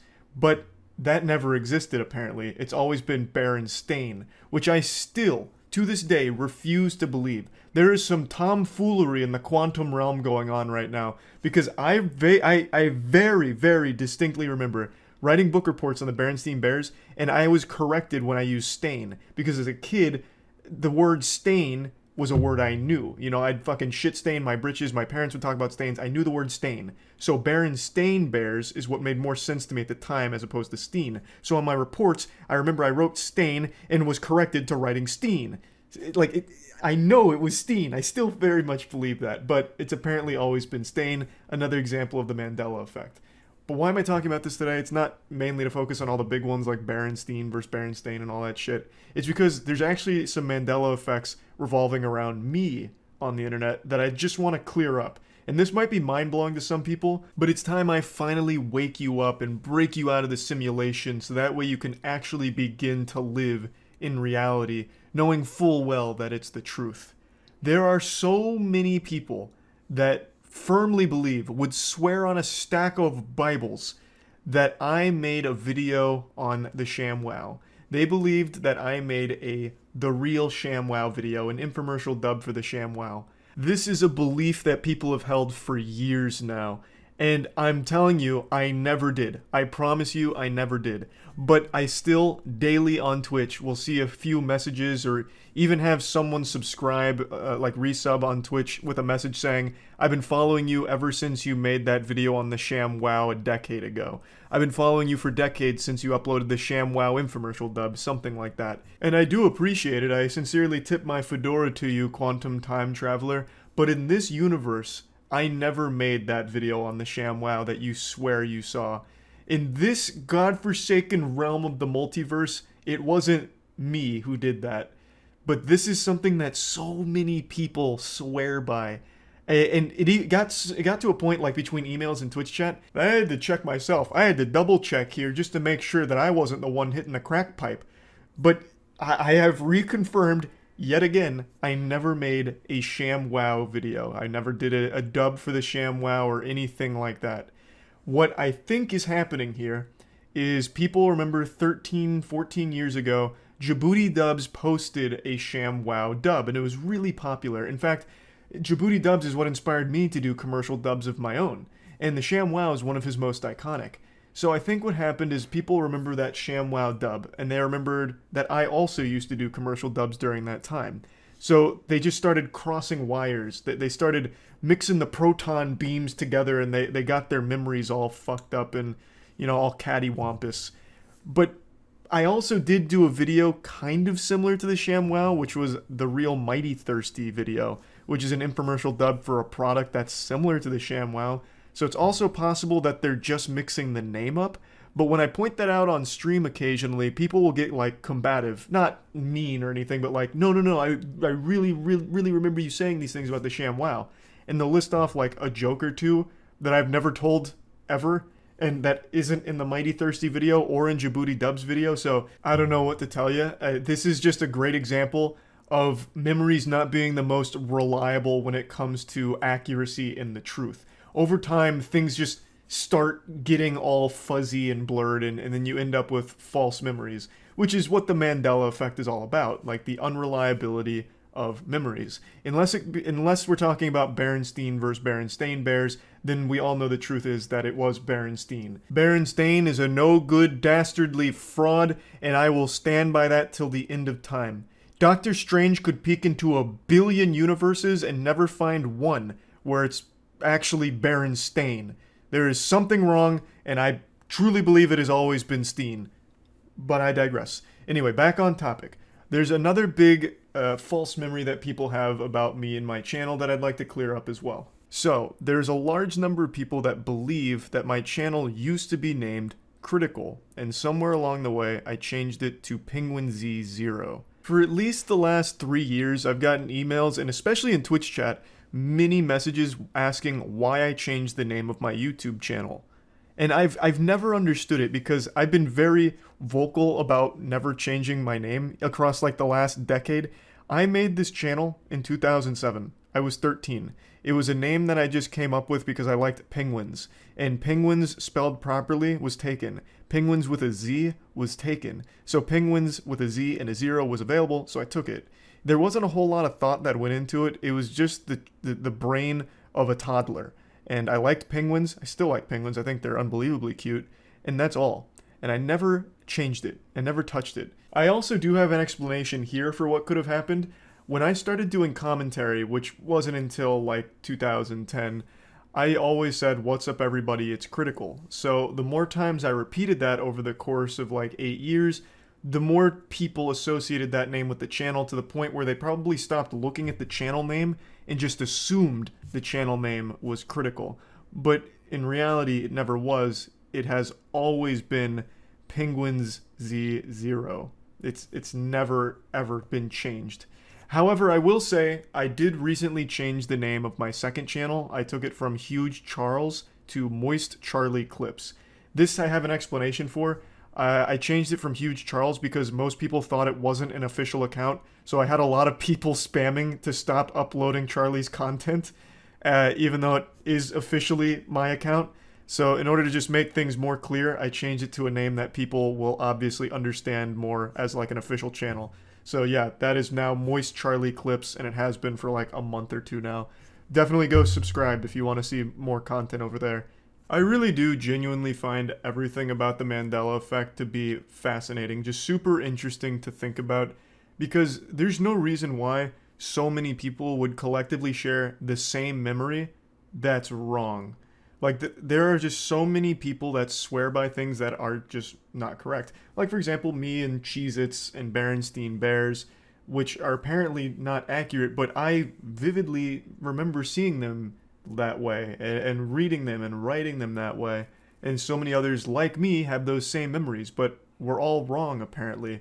So it just seems so weird that a lot of unrelated people from all different parts of the world can share the exact same memory that happens to be false. I don't know, I just find that to be super odd. And when it comes to my channel and the Mandela effects surrounding some of my content, it's super weird because now I'm on the other side of it. So, again, to tie it back to Berenstein, as everything always does end up back at that argument, that whole debacle, the people behind the Berenstein Bears franchise, the whole property, they can't understand why anyone would have ever thought it was Steen, since there's never been any confusion around it. It has always been Stain. All of their marketing has been Stain. Everything has always been Stain. So they don't really get why anyone would have gotten it wrong, especially all of the people that have, like me. And now that I'm in this position, I can't understand how anyone ever thought I did a ShamWow video or how anyone ever thought I had changed my YouTube channel name. I don't know how those things started or where those memories came from because, from my perspective, none of that was even close to being true. I never even considered making a ShamWow video, and I'd never even remotely considered changing my YouTube name. Yet so many people really think I did both, or one or the other, I suppose. And I don't know, I can't wrap my head around where it comes from or how that shit starts, but it's just super interesting to me. And I'm sure the Mandela effect is something that all of you have experienced to some degree, or at least understand to some level. And I just thought it'd be something interesting to talk about today because it applies to my channel as well. So yeah, hopefully this cleared up some confusion or, you know, blew your mind or something in some way. That's about it. See ya. This week I saw something so baffling that it's really genuinely making me question if the human brain is devolving, becoming smoother, less wrinkles. It's the case of the TikTok giant. For those that don't know, there was a TikTok creator who filmed a giant, mysterious figure on top of a mountain. Was it Sasquatch? Was it the Loch Ness Monster? Perhaps Goatman? No, he claimed that he had seen a giant. And TikTok absolutely ate that up. They devoured it like it was a full course of spaghetti and meatballs. Not only TikTok though, it then expanded to Twitter, where even more people started to believe that they had just seen irrefutable proof of a giant, because there was something on top of a mountain that was big. This whole thing is like a child believing the tooth fairy's real because when they put their tooth under their pillow, there's a quarter there. It is easily debunked and has been multiple times now, but then they just throw away the truth that's facing them because they prefer to live in the magic of there being giants walking amongst us here. It's a beautiful delusion, albeit very sad too, because people are also convinced that not only was this proof of a giant, it's proof that the CIA murdered the guy for filming the giant. I think people are at this point where they are legitimately believing everything as if we're back in the actual early ages of humans. I saw on TikTok and Twitter, this blew up, the TikTok giant. God, what was the guy's name though? There was a guy on TikTok who took a video of a mountain and there was a big figure on top of the mountain. It's like, oh shit, it's a giant. And then people believed it. They're like, we've seen the proof, the giants are real. And now the person behind the account's not posting. The person's gone missing. So they're like, the government must have got him and killed him for exposing the truth. It's so fucking crazy how, like, I actually think there have been irreparable damage done to the human brain because of TikTok. These are people, adults, actual adults. Why don't I just pull up the Twitter account that was talking about it? Talking about how it's the truth, there was really a giant there, we've known all along, and now that this guy blew the lid on it, the CIA got him and killed him. And then the guy leaned into it, he made this video about how it's all fake and it looked like a hostage video, and they're like, oh my god, irrefutable proof, you can see that the CIA is making him say these things. Where's the original post? Here's the, video in question, though. Andrew Dawson, thank you.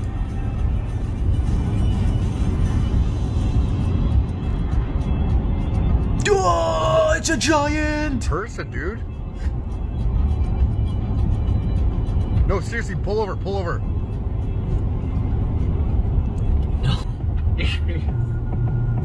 I knew they were here. I've known all along the giants existed. They called me a fool. Also, it's dangerous to scroll in the comments, but I'm pretty sure, I'm not even gonna bother with the Council of Cock being down there as a possibility.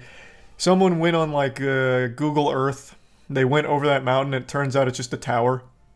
It's just legitimately just a tower.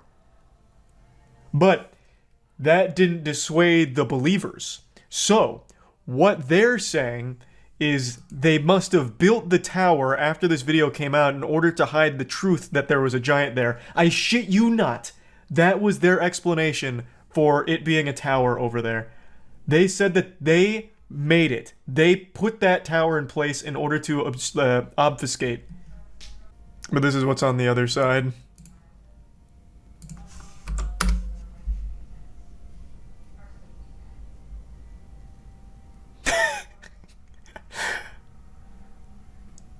I think the top comment on this is still, the government put that there in order to hide the truth. I'm gambling, but I think I'm right with this.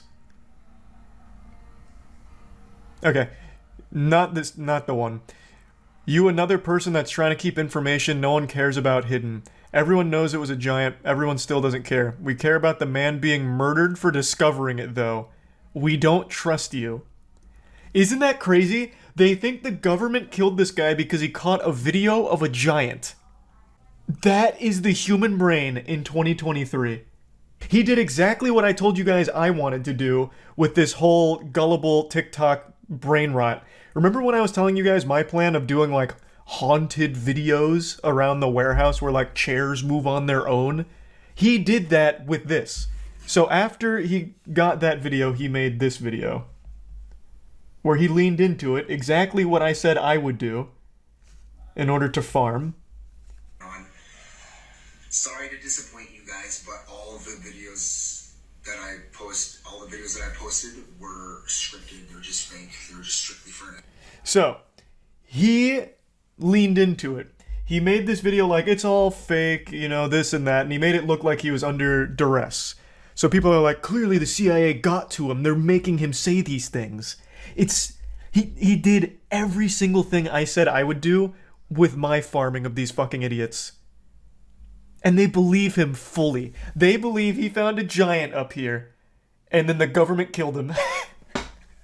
It's so good. We live in an age where everyone has access to a video recording device at all times.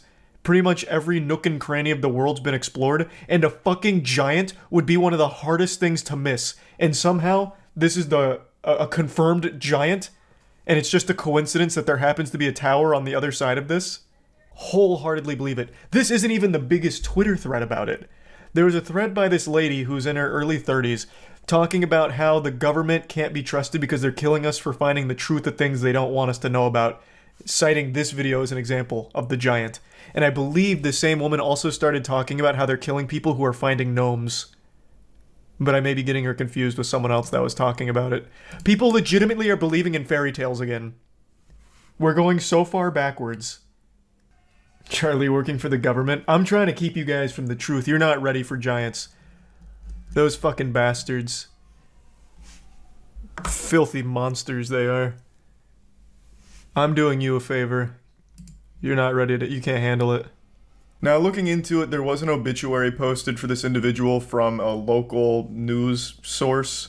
So it is possible that he did pass away in early 2022, but people are attributing that death to a mysterious circumstance and it being the CIA that took him out, like it was fucking Jack Bauer on a vendetta to kill this man because he had seen a giant. Why? Well, I don't know. That's not a question that ever gets asked in these situations. Just going through any natural thought process here and breaking it down, what would the government have to gain from hiding giants? Unless they have some kind of secret alliance with the giant tribe, there's just absolutely no reason they'd want to shut this shit down, put the kibosh on it. Or unless if you look at a giant in the eyes, it gives you eternal life or something and the government's hoarding that to themselves, or their urine acts like the fountain of youth. Just nothing adds up here when you start connecting the dots. This isn't like a Men in Black situation where they're hiding aliens by going around and neuralizing everyone who sees alien activity, where the excuse there is they don't want people to panic. When it comes to giants, that'd be the hardest thing in the world to keep the lid on. Like the cat would get out of the bag so quickly, because it's a fucking giant. They're huge. They're enormous. This one, assuming Patient Zero here was truly a giant, this one was spotted on top of a mountain fucking 40 miles away. So you'd have a real tough time. You'd have your work cut out for you to keep that under wraps. It just, like, and even if there were giants, the existence of them probably wouldn't cause a panic on the same level as, like, aliens or anything. There's absolutely no reason for the government to be hiding the existence of giants. And I can't believe I even have to say that. I feel like I'm having a conversation with, like, the D&D club at a middle school.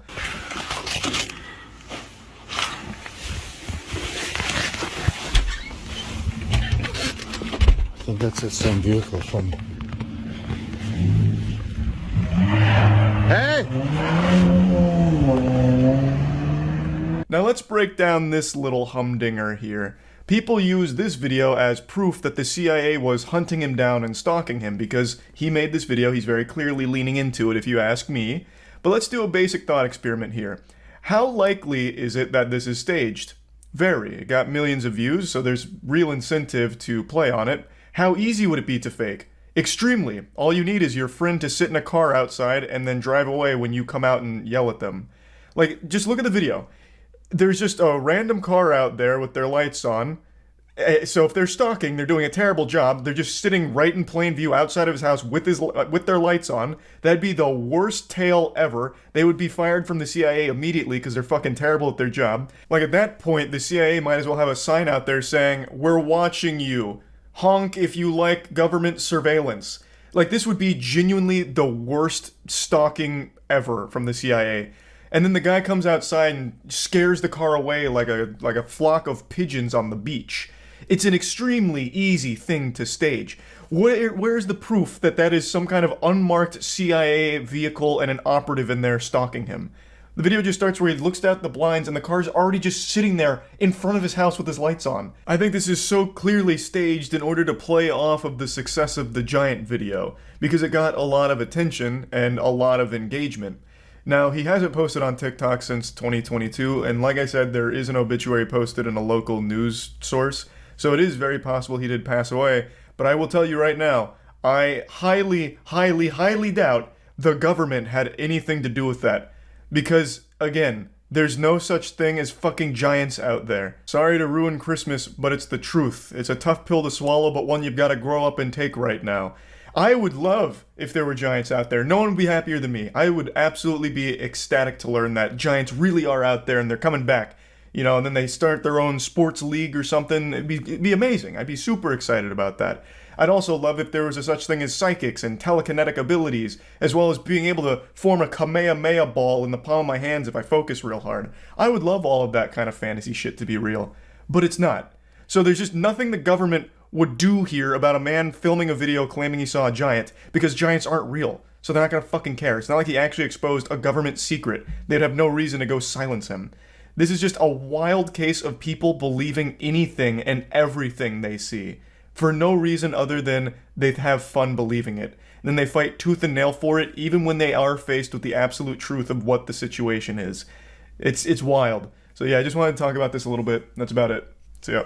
Yeah, I love conspiracy theories, but this shit is getting out of hand. There's a new insane conspiracy every single day, just some wacky, goofy shit.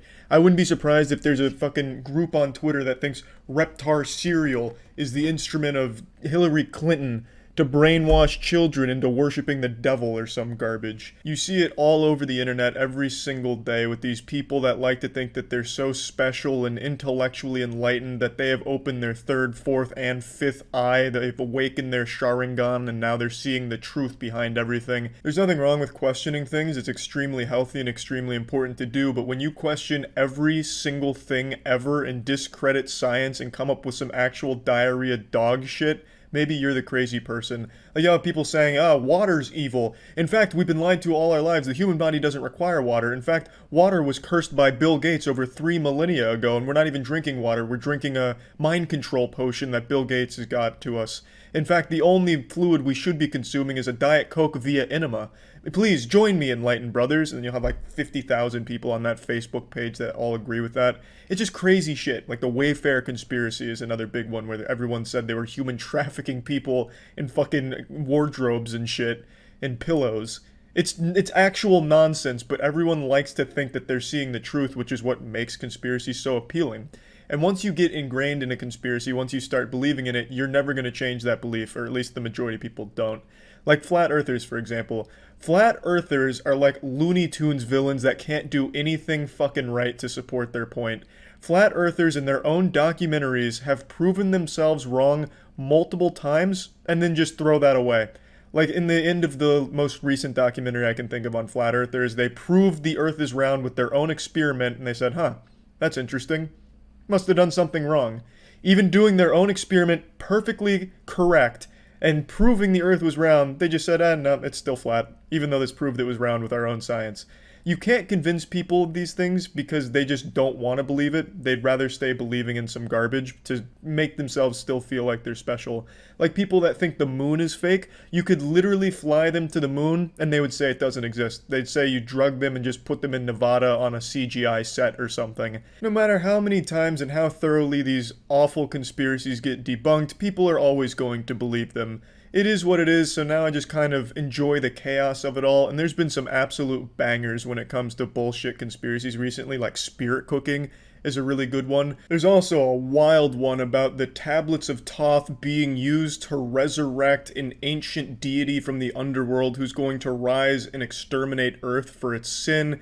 Another really cool one I've been into is that Atlantis is real, and the previous god of Atlantis is very upset with the state of the world, so to get back at us, he started cloning celebrities. I don't know how exactly that, punishes us to just clone celebrities, but apparently that's what the god of Atlantis is doing, according to a bunch of people. It's just some really fucking incredible stuff. Like, these conspiracies make Sonic the Hedgehog fan fiction sound sane. And when I mention conspiracies like this, it's not like one person who's having some kind of bad acid trip and writing this shit down in some kind of journal.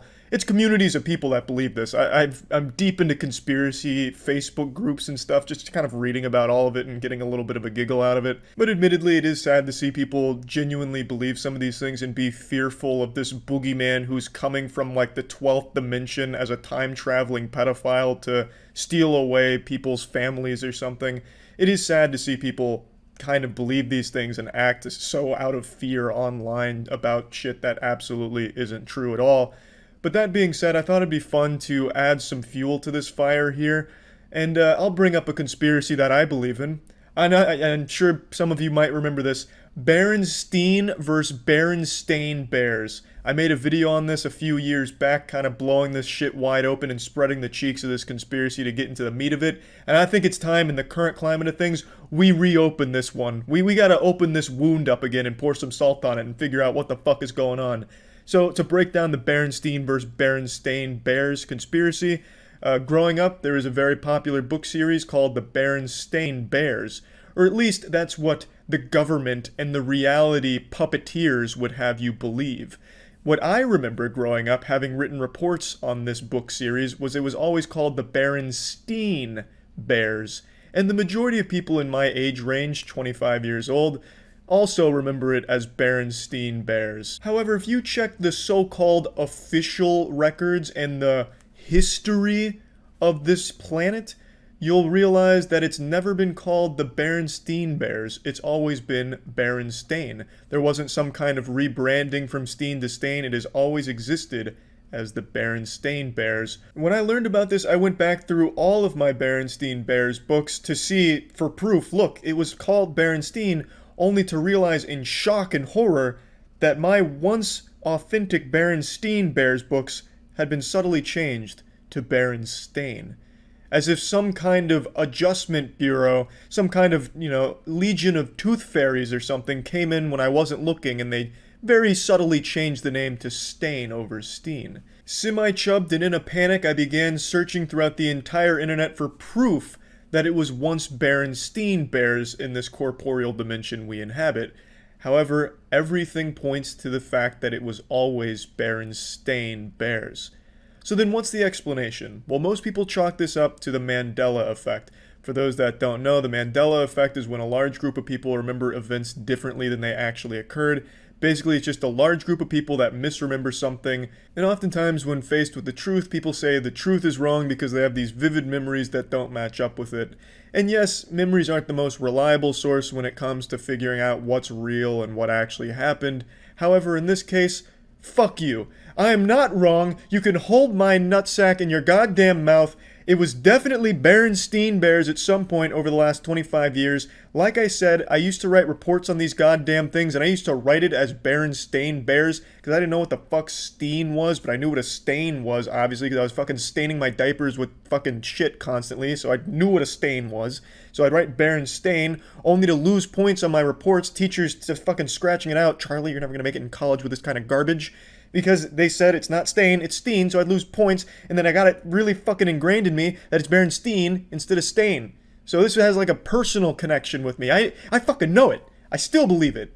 And so, what is the other explanation? Well, a lot of highly intellectual truth seekers believe that at some point in the last 25 years, the multiverse has collapsed in on itself.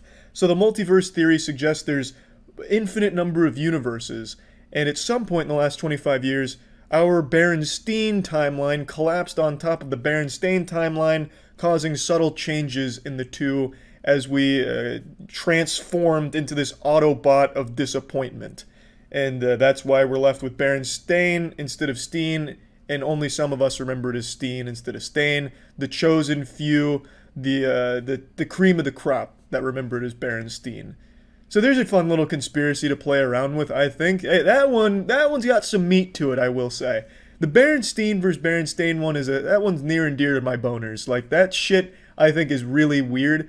Because, like I said, I really do remember getting points off for writing Stain, because I thought it was Berenstain as a kid, but I was told it was Berenstein.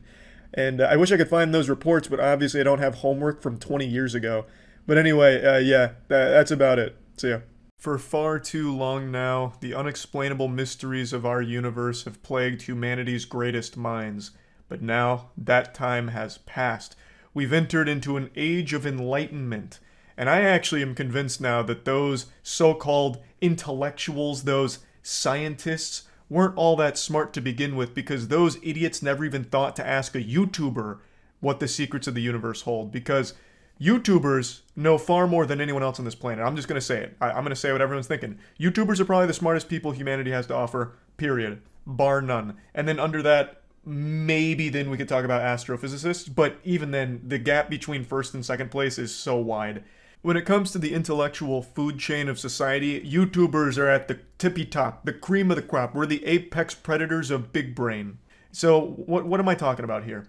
Well, Logan Paul, with his degree in influencing, flexed his mega mind, all the billions of wrinkles in his brain, firing neurons working overtime in order to produce irrefutable evidence in how the universe actually functions. And he posted the receipts. He posted that proof on Twitter. He just flopped that meat on the table and said, "Here, I'll do it myself then." And I gotta tell you, it's impressive stuff. It's very compelling. And I think all of us are smarter now for having witnessed it. Please tell me you've seen Logan Paul's tweet about understanding the universe. Infinity as a concept doesn't exist in natural universe. Sphere, circle equals God shape, celestial body. Universe is likely finite. 3 contained, 3 spherical. time infinite. Eventually all stars will die equals no more light. That's an and? What? This is an and? I've never seen that. That doesn't look anything like a normal and symbol, but alright. Eventually all stars will die, no more light. If universe is contained, has an end, can we assume apple in a box theory? When everything is dead and dust and becomes a dense collection of matter because gravity, black holes everywhere. Bro, what, did he go on like an ayahuasca trip or something? Like what the fuck is this? The universe essentially collapses on itself, high density and temperature, Big Bang. Universe repeats. Life is cyclical. We become the apple again. Conclusion. Nothing matters except the time we have now and each other. Love. A force of attraction similar to gravity. Black holes, wormholes, laws of physics no longer apply. Infinity exists. Multiverse. But who/what created and why? God.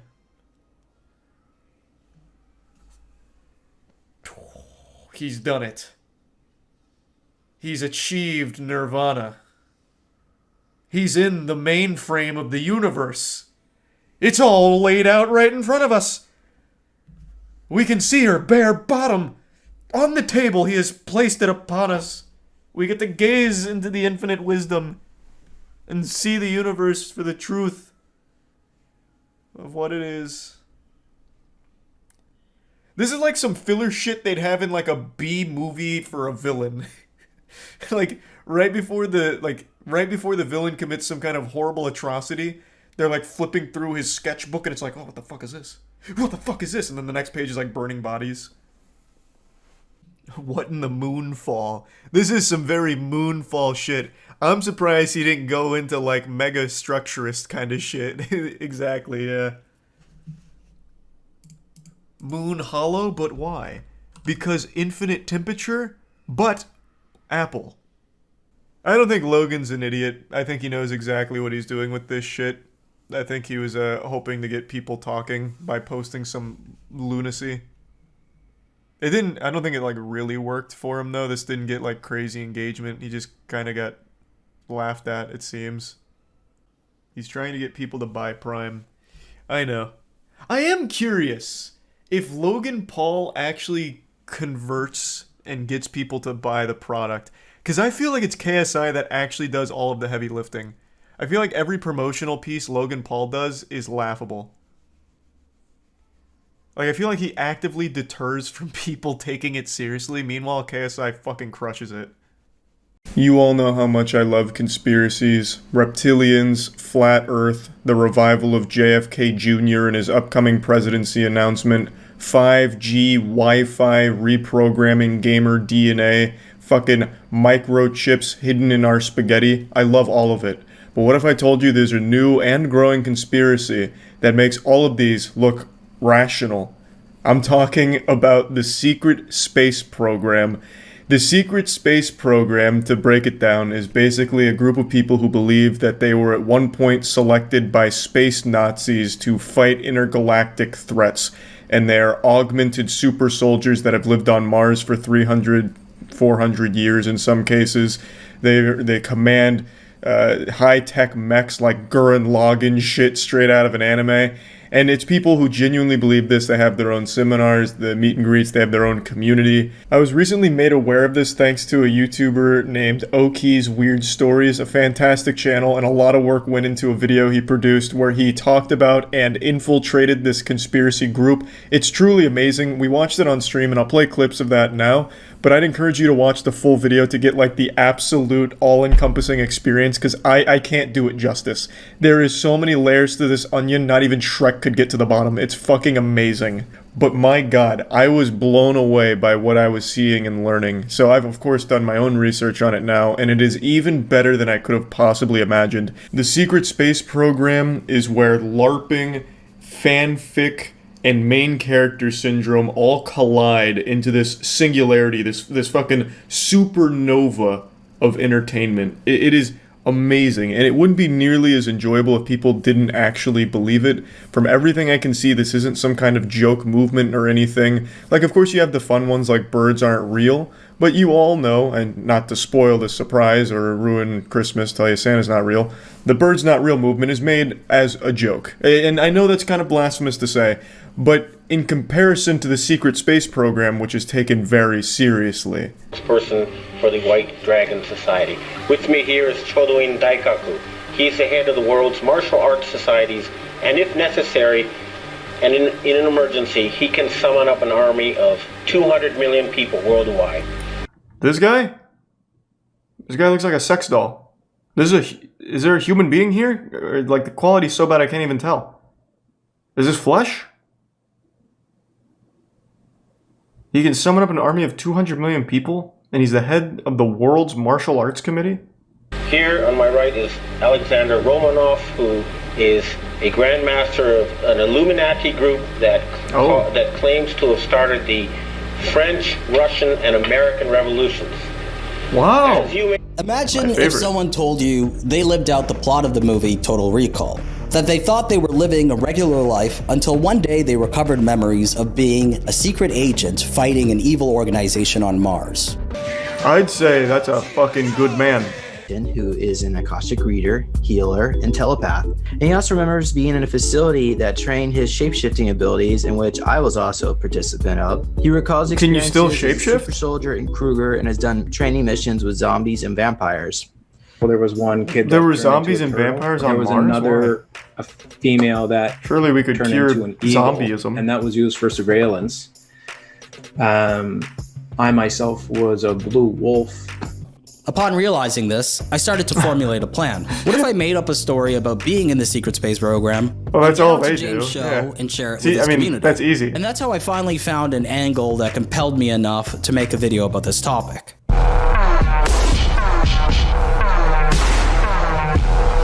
You don't join the SSP, swine. So if my You goal are still sounds too chosen. vague to you, I set up a criteria for 2. Get onto a major platform. We'll just within say the you're part of the community as Blue a Wolf whistleblower and share my shape-shifting crew. experience. I developed Easy. this criteria after thinking what's required to become an SSP whistleblower. Before World War II, the Nazis, who were interested in mysticism and alternative views, searched the planet for fantastical powers. They found Maria Orsak, a medium and leader of the Vril Society, who channeled Nordic and Draco reptilians who offered the Nazis this the is a lot. schematics behind anti-gravity technology and UFOs. The Draco reptilians I told always the knew Nazis this was about ancient alien happening technology hidden in somewhere. Antarctica, and in 1938, the Nazis traveled there. And by 1950, the Nazis were on Mars. The new Schwabenlanders didn't want to support Hitler at the end of the war because they considered him. Let me catch up on the lore myself here at base 211. The new Schwabenlanders.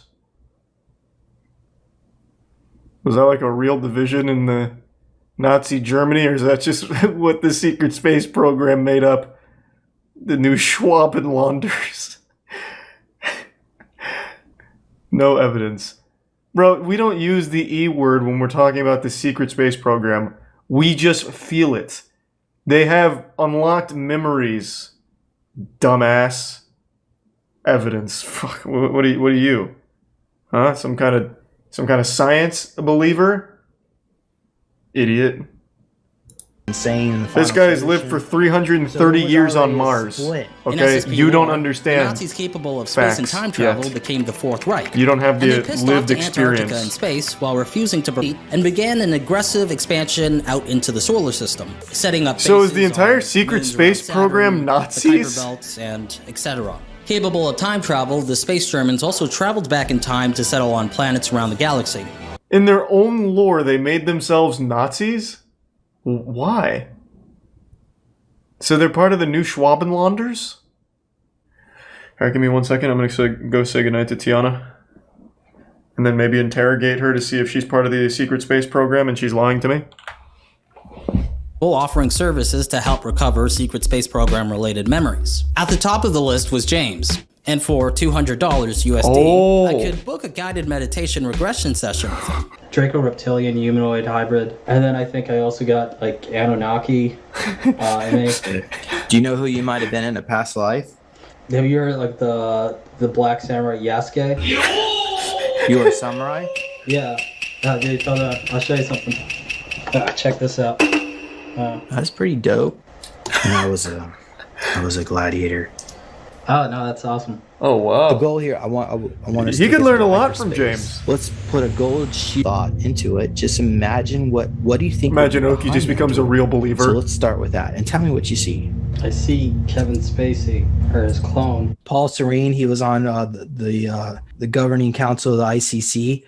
So his clone is Kevin Spacey. We're in a gymnasium. Wait, what? So wait, is that part of SSP lore? Kevin Spacey is like a figurehead in the secret space program? Oh, okay, so Monarch is responsible for human trafficking, sex, mind control, experiments, and chemtrailing. I knew it. Fucking Kevin Spacey was behind it all, that son of a bitch.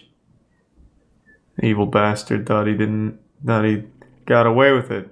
Didn't expect us to be hot on his trail.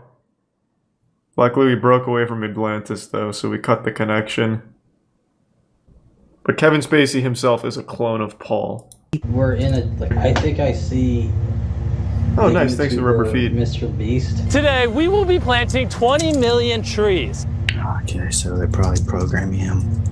But he's the guy that was near to give away a bunch of free stuff on the videos. Yeah. They must have looked into his future and... Okay. So a few days later, I traveled to Las Vegas and landed at around 12 p.m. after a 4-hour plane ride. Man, he went all in for this video. I'm here. Traveled fucking 5,000 miles for a 45-minute interview. Disclosure, 5D events. This is going to be an exercise in patience for me. No, this is going to be an eye-opening experience for everyone. We're all going to leave here thinking we're super soldiers from space. The golden nugget. And experience this up on the starship. Is he the only one here? I spoke with the commander, the Arcturian commander, who I am connected to. That's how we connect? This concert, this Travis Scott concert, where 800 people were injected with these drone mosquitoes. You know, you see, that, wow, they can go around. So that's what happened. Jesus Christ. It is so hard to believe that people like that exist, man. Not only exist, but have other people that believe them. Like, they have influence over other people. That's fucking wild. Think about that for a second. I've said this a million times. No matter how stupid you are or how outrageous your beliefs, you will always have an audience thanks to the internet. You will always find people that agree with you, support you, worship you, or just at the very least provide camaraderie in a positive echo chamber because you are connected to everyone at all times through Twitter and Facebook. So that guy who thinks at the Travis Scott concert 800 people were injected with, what was it, some super space mosquitoes or whatever, he's got 100 other people in his Facebook group that all think the same thing. Wild. We get to go to How to Become a Jedi Warrior. I'm excited about that one. That should be productive. Unfortunately, when we showed up to the How to Become a Jedi Warrior workshop, no one was there, not even the speaker, so it was canceled. We just got in here, we have no idea. Oh man, what the fuck? Well, they're too busy having sex, I bet. Just gave up. On Mars. Quantum spoon bending, parentheses, bring your own spoons, close parentheses. And the quantum spoon bending lesson was underwhelming since, instead of learning how to bend a spoon with our minds, we were instructed to physically do it with both hands.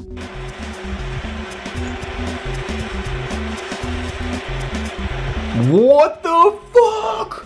It's real! Oh my god. While walking around the venue, I noticed that James had sent me a text inviting me to his hotel room for an interview. Suddenly, a wave of anticipation and euphoria washed over me. this was it. Finally, after several months, he ends up getting like Harvey Weinsteined by James. I ran back to the workshop room, found Night Docs, filmed the interview, and to get to Jay's hotel room as soon as possible. Night Docs, go with him. Keep him safe. Therefore, being late oh was my not god. enough. Night Docs, who was behind me, was still trying to The attach super soldier's camera to a unpredictable. gimbal, which would not fit. By then, any nervous anticipation I felt leading up to this face-to-face sit-down had completely dissipated. Yeah, you just get to come in here knowing and that I was more than make some to shit speak up. about my time in the Secret Have Space some fun. program in a convincing manner. The interview lasted 1 hour, and here's what happened. Okay, so my name is Oki. So it started from before I was even born, where they genetically enhanced my DNA. And by the time I was 6, I was put into a special program run by Monarch. I was under direct tutelage of Paul Serene, Kevin Spacey's clone. There was 12 children. Oh my god. Luckily, James didn't pick up on that. He just got the lore wrong. Paul Serene is not the clone of Kevin Spacey, Oki. Kevin Spacey is the clone of Paul Serene. Oh my god, the whole operation just went tits up. There's no way James didn't just... Oh my god, there's no way James didn't pick up on that.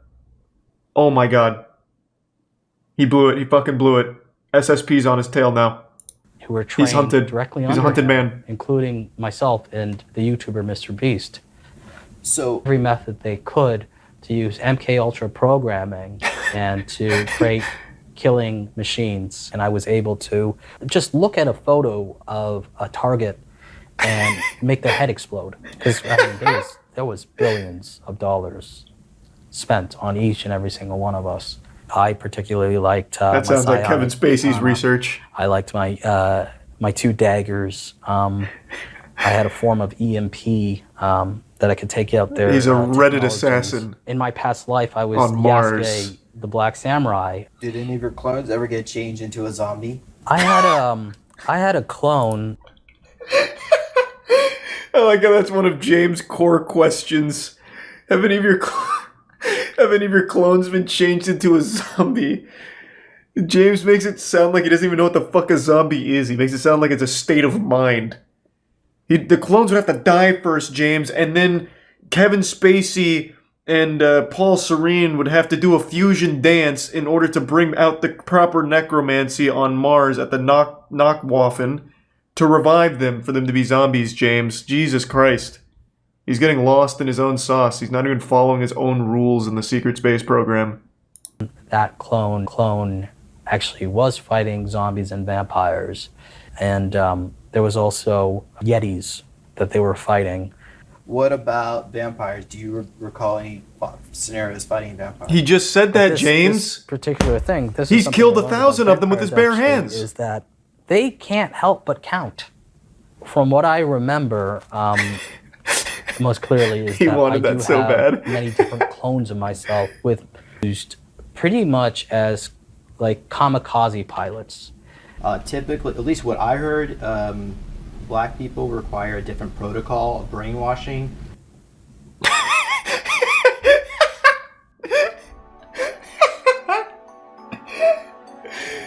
Time flew by, and I was That's- struck by the The effortlessness the super soldier is many things, but a coward he is not. He will ask the hard-hitting questions.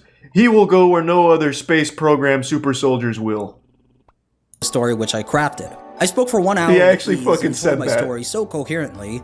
I was playing a role, and even though I created the role, while I was performing it, it was like a switch in my brain went off, and everything I said felt real. That's At that moment, I 100% managed to true. delude That's how it myself and works. Speak matter-of-factly about That's being why these trained by communities Kevin exist. Spacey's clone, along with Mr. Beast. Whistleblower testimony that they've heard on James's channel so far, and one person even said that they cried the whole way through the video. So that's that. Oh my god. Hold on, I want to read that. I'm so sorry you had to do that. Thank you for your bravery. Oh man. God, like, to a certain extent, I feel bad for them. Not in particular the secret space program, like them too, but in general, people that truly believe these things, like wholeheartedly separate themselves from reality to exist in this new made-up world. It is sad to a certain level God, that was amazing. This is criminally underrated for the work that went into this. Dude flew out from Canada to Las Vegas to a secret space program meeting in order to have an interview with the #1 figure in secret space program super soldier lore. The 330-year-old ass-beating, ass-eating super Goliath James. There's a fascinating controversy brewing right now around whether or not a sun bear in a zoo in China is actually a real creature or a man in a bear costume. I'll go ahead and let you form your own opinion here, because that's the beauty of being an individual with your own thoughts. Let your eyes tell you the story before I give you the real story and hit you with the cold water of the truth.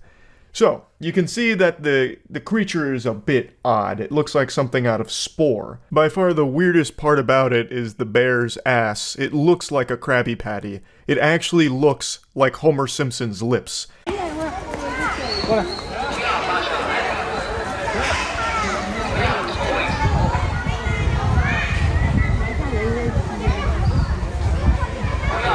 So this is the video that popped off. You can see him standing up, kind of sizing up the crowd, looking at everybody like he's about to go shake them down for their lunch money here. He's looking kind of menacing. He's got his mouth open, but he also just looks super sweet, even gives like a little wave with its flippers, because it doesn't even really look like it has paws. It has like these tiny little fucking flipper things. It's adorable. Like, seeing the video, I think, makes it a little more clear that it's probably not a man in a bear costume. It's just a really weird bear. So when I first saw this story, I actually thought this was an older case, because I do remember something like this happening about a year ago, but it turns out that was just for a comedy sketch. That wasn't a real thing. This is pretty new from what I can tell, where people really thought that it was a man in a bear costume, myself included. Those pictures really do look like something that you'd find at like a furry convention, like some kind of costume somebody made. It doesn't look like a real animal. It's got more loose skin than like my elbow. Like it is a wild creature. Apparently sun bears are just the smallest bear species, so when it's standing up, it looks like just like a person. It's not, you know, some kind of hulking bear that you're used to seeing. Like, this looks like some shit out of the Berenstein Bears, right? Like, it doesn't seem like a real bear. So when I saw this, I was like, it's a cut and dry case of a man in a bear costume. This must have been a joke. But it turns out, no, this is like actually what sun bears look like and how they act.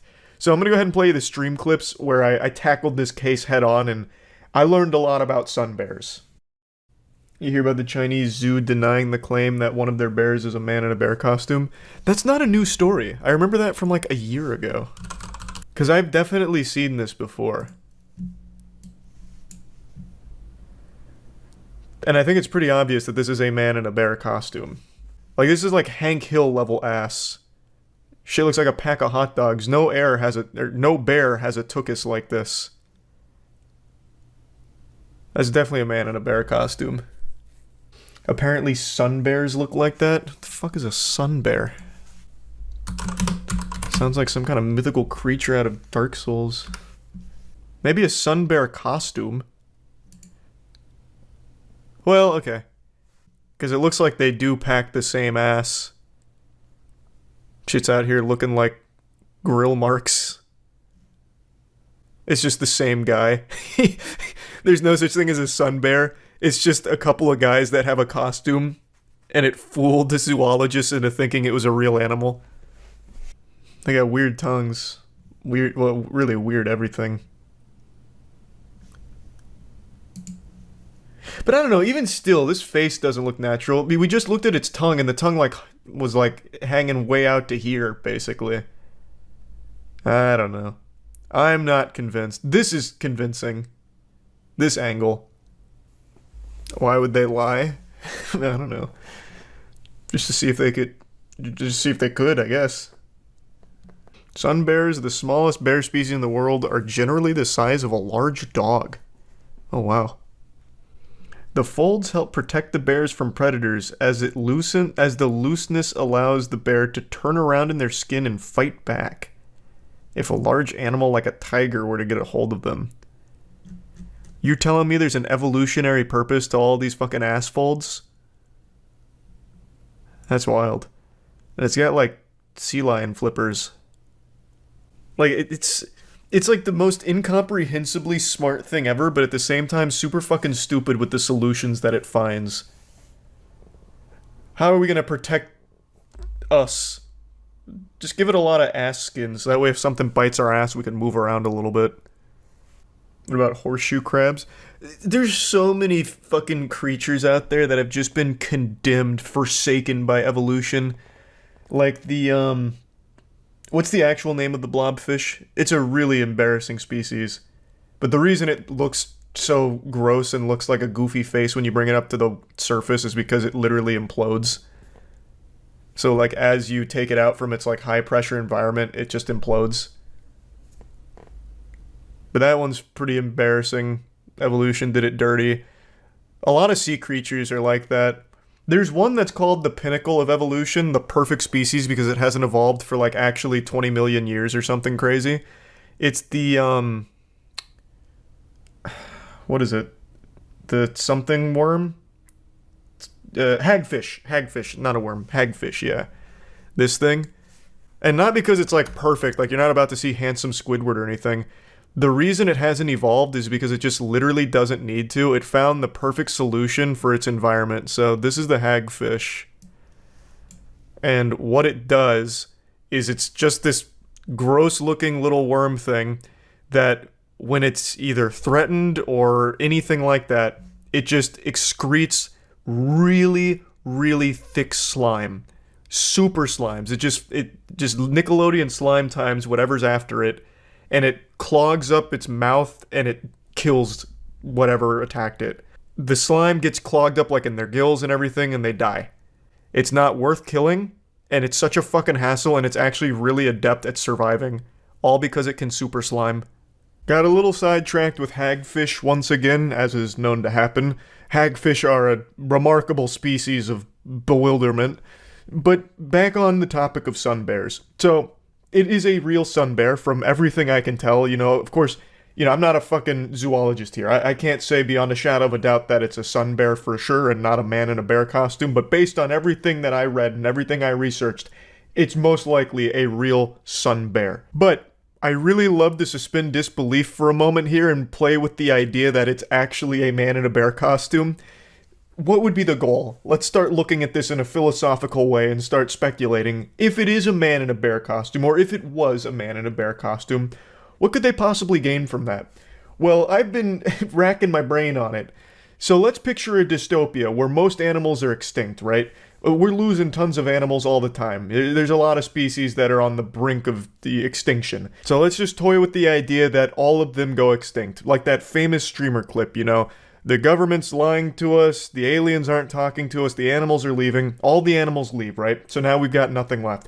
That's very bad for business at zoos. So, what if they spent a lot of resources and a lot of time developing very convincing costumes that look realistic enough to fool us into thinking we're looking at the legitimate species. So when there's no animals left, they can still fill zoo exhibits with, you know, people in costumes that'll work part-time when the zoo's open and then, you know, go home. They'll clock in, clock out in their costume, right? So it's species you're used to seeing in zoos, bears, giraffes, and all of that, and the costumes are really convincing, and maybe there's animatronic components to it, and this was their first attempt at trying to slip it in there to see if they were at a point where they could fool us with the costume. I don't think that's the case, but what if? What if it was? This was their first foray into like a alpha test, you know, seeing if the prototype's good enough to get people speculating on if it's a real bear or not, or if it's convincing enough that everyone assumes it's just a real sun bear. You know, it's just an interesting thought experiment. What could be the goal if it is a man in a bear costume? And that's the only conclusion I can come up with. Of course, it is not a man in a bear costume. It is most likely a very real sun bear, but who knows? You can't trust anyone. Not even bears. So, yeah, I just thought this was a fun little topic to go over briefly. That's really about it. See ya. What are your thoughts about the whole Eclipse situation on April 8th? So many political and biblical theorists are going nuts about it. What the fuck are you talking about? What kind of... Like, I understand maybe going, like, rapture for that, like, going down that path. We've seen that before. But what do you mean political theorists are going nuts over the eclipse? What could that possibly be in a political sense?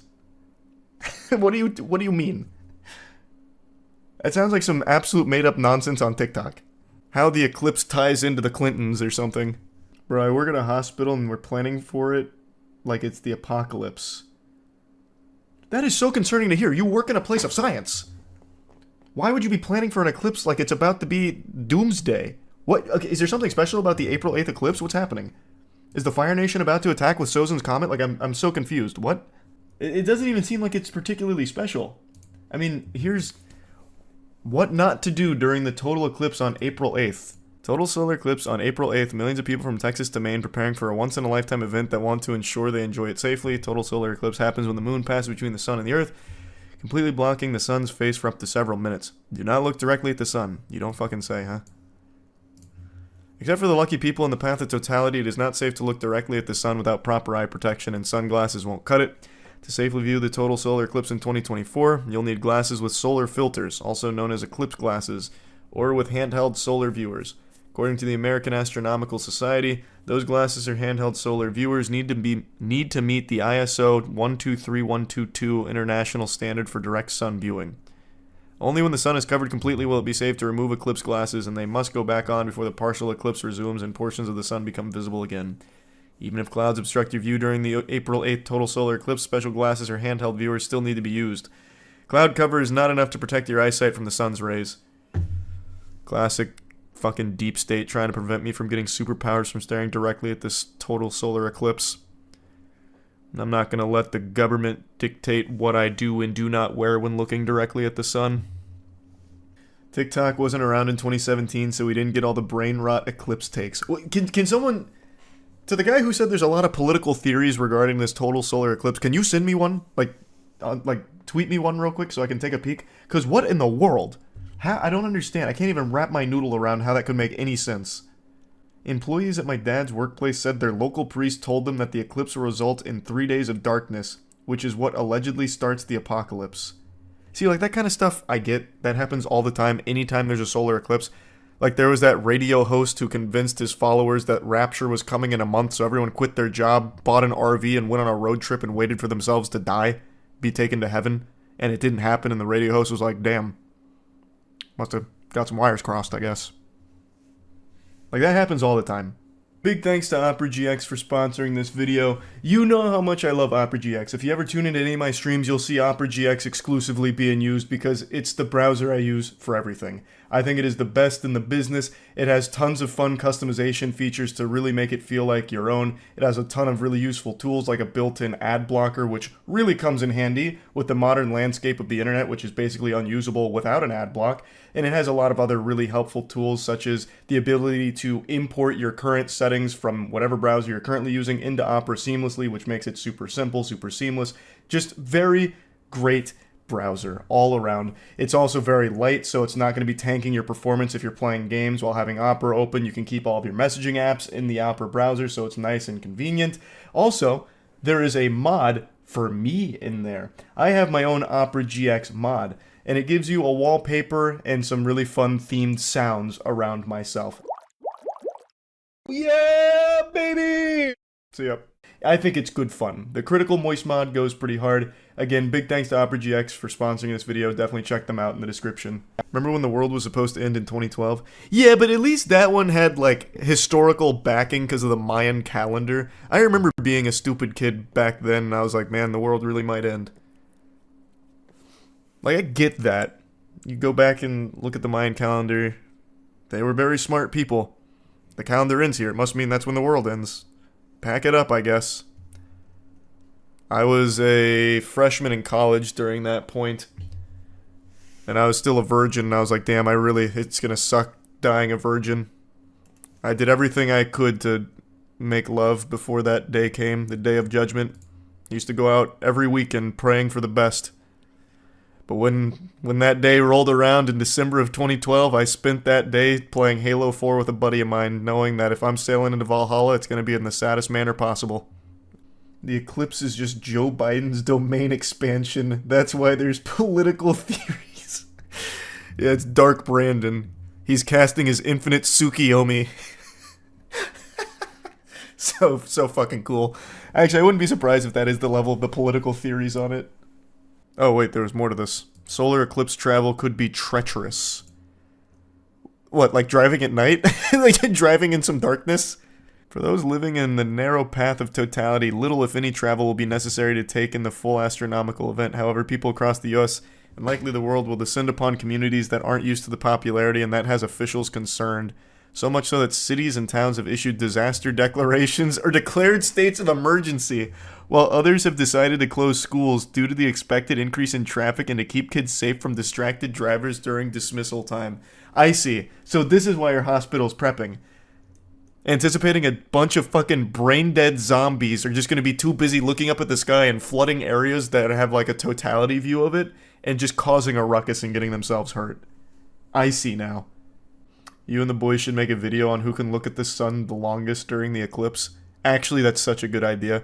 You know what we should do? We should do perineum tanning for it. That's the taint greasing, not taint greasing, the taint sunbathing, where you put your legs over your head and have your balls and shit facing the sun. I bet you'd get a crazy boost in testosterone from a total solar eclipse blasting you. Should have you be like the Hulk from gamma radiation or something. The sperm would go blind. Yeah, it'd be so powerful.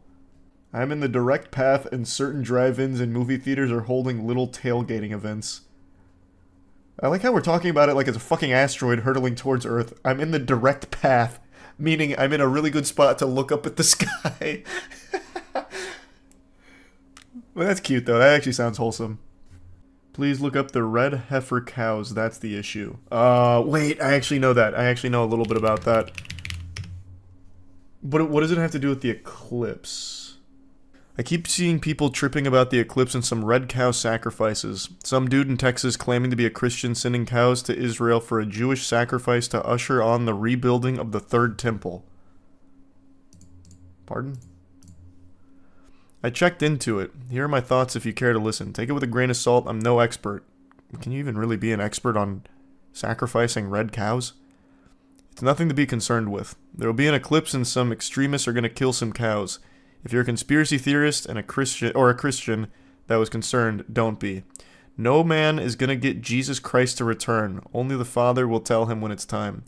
Nobody knows. So are we trying to summon Jesus? Is that what's going on? Like a ritual during the eclipse? Sacrificing red cows? No, this summons the Antichrist.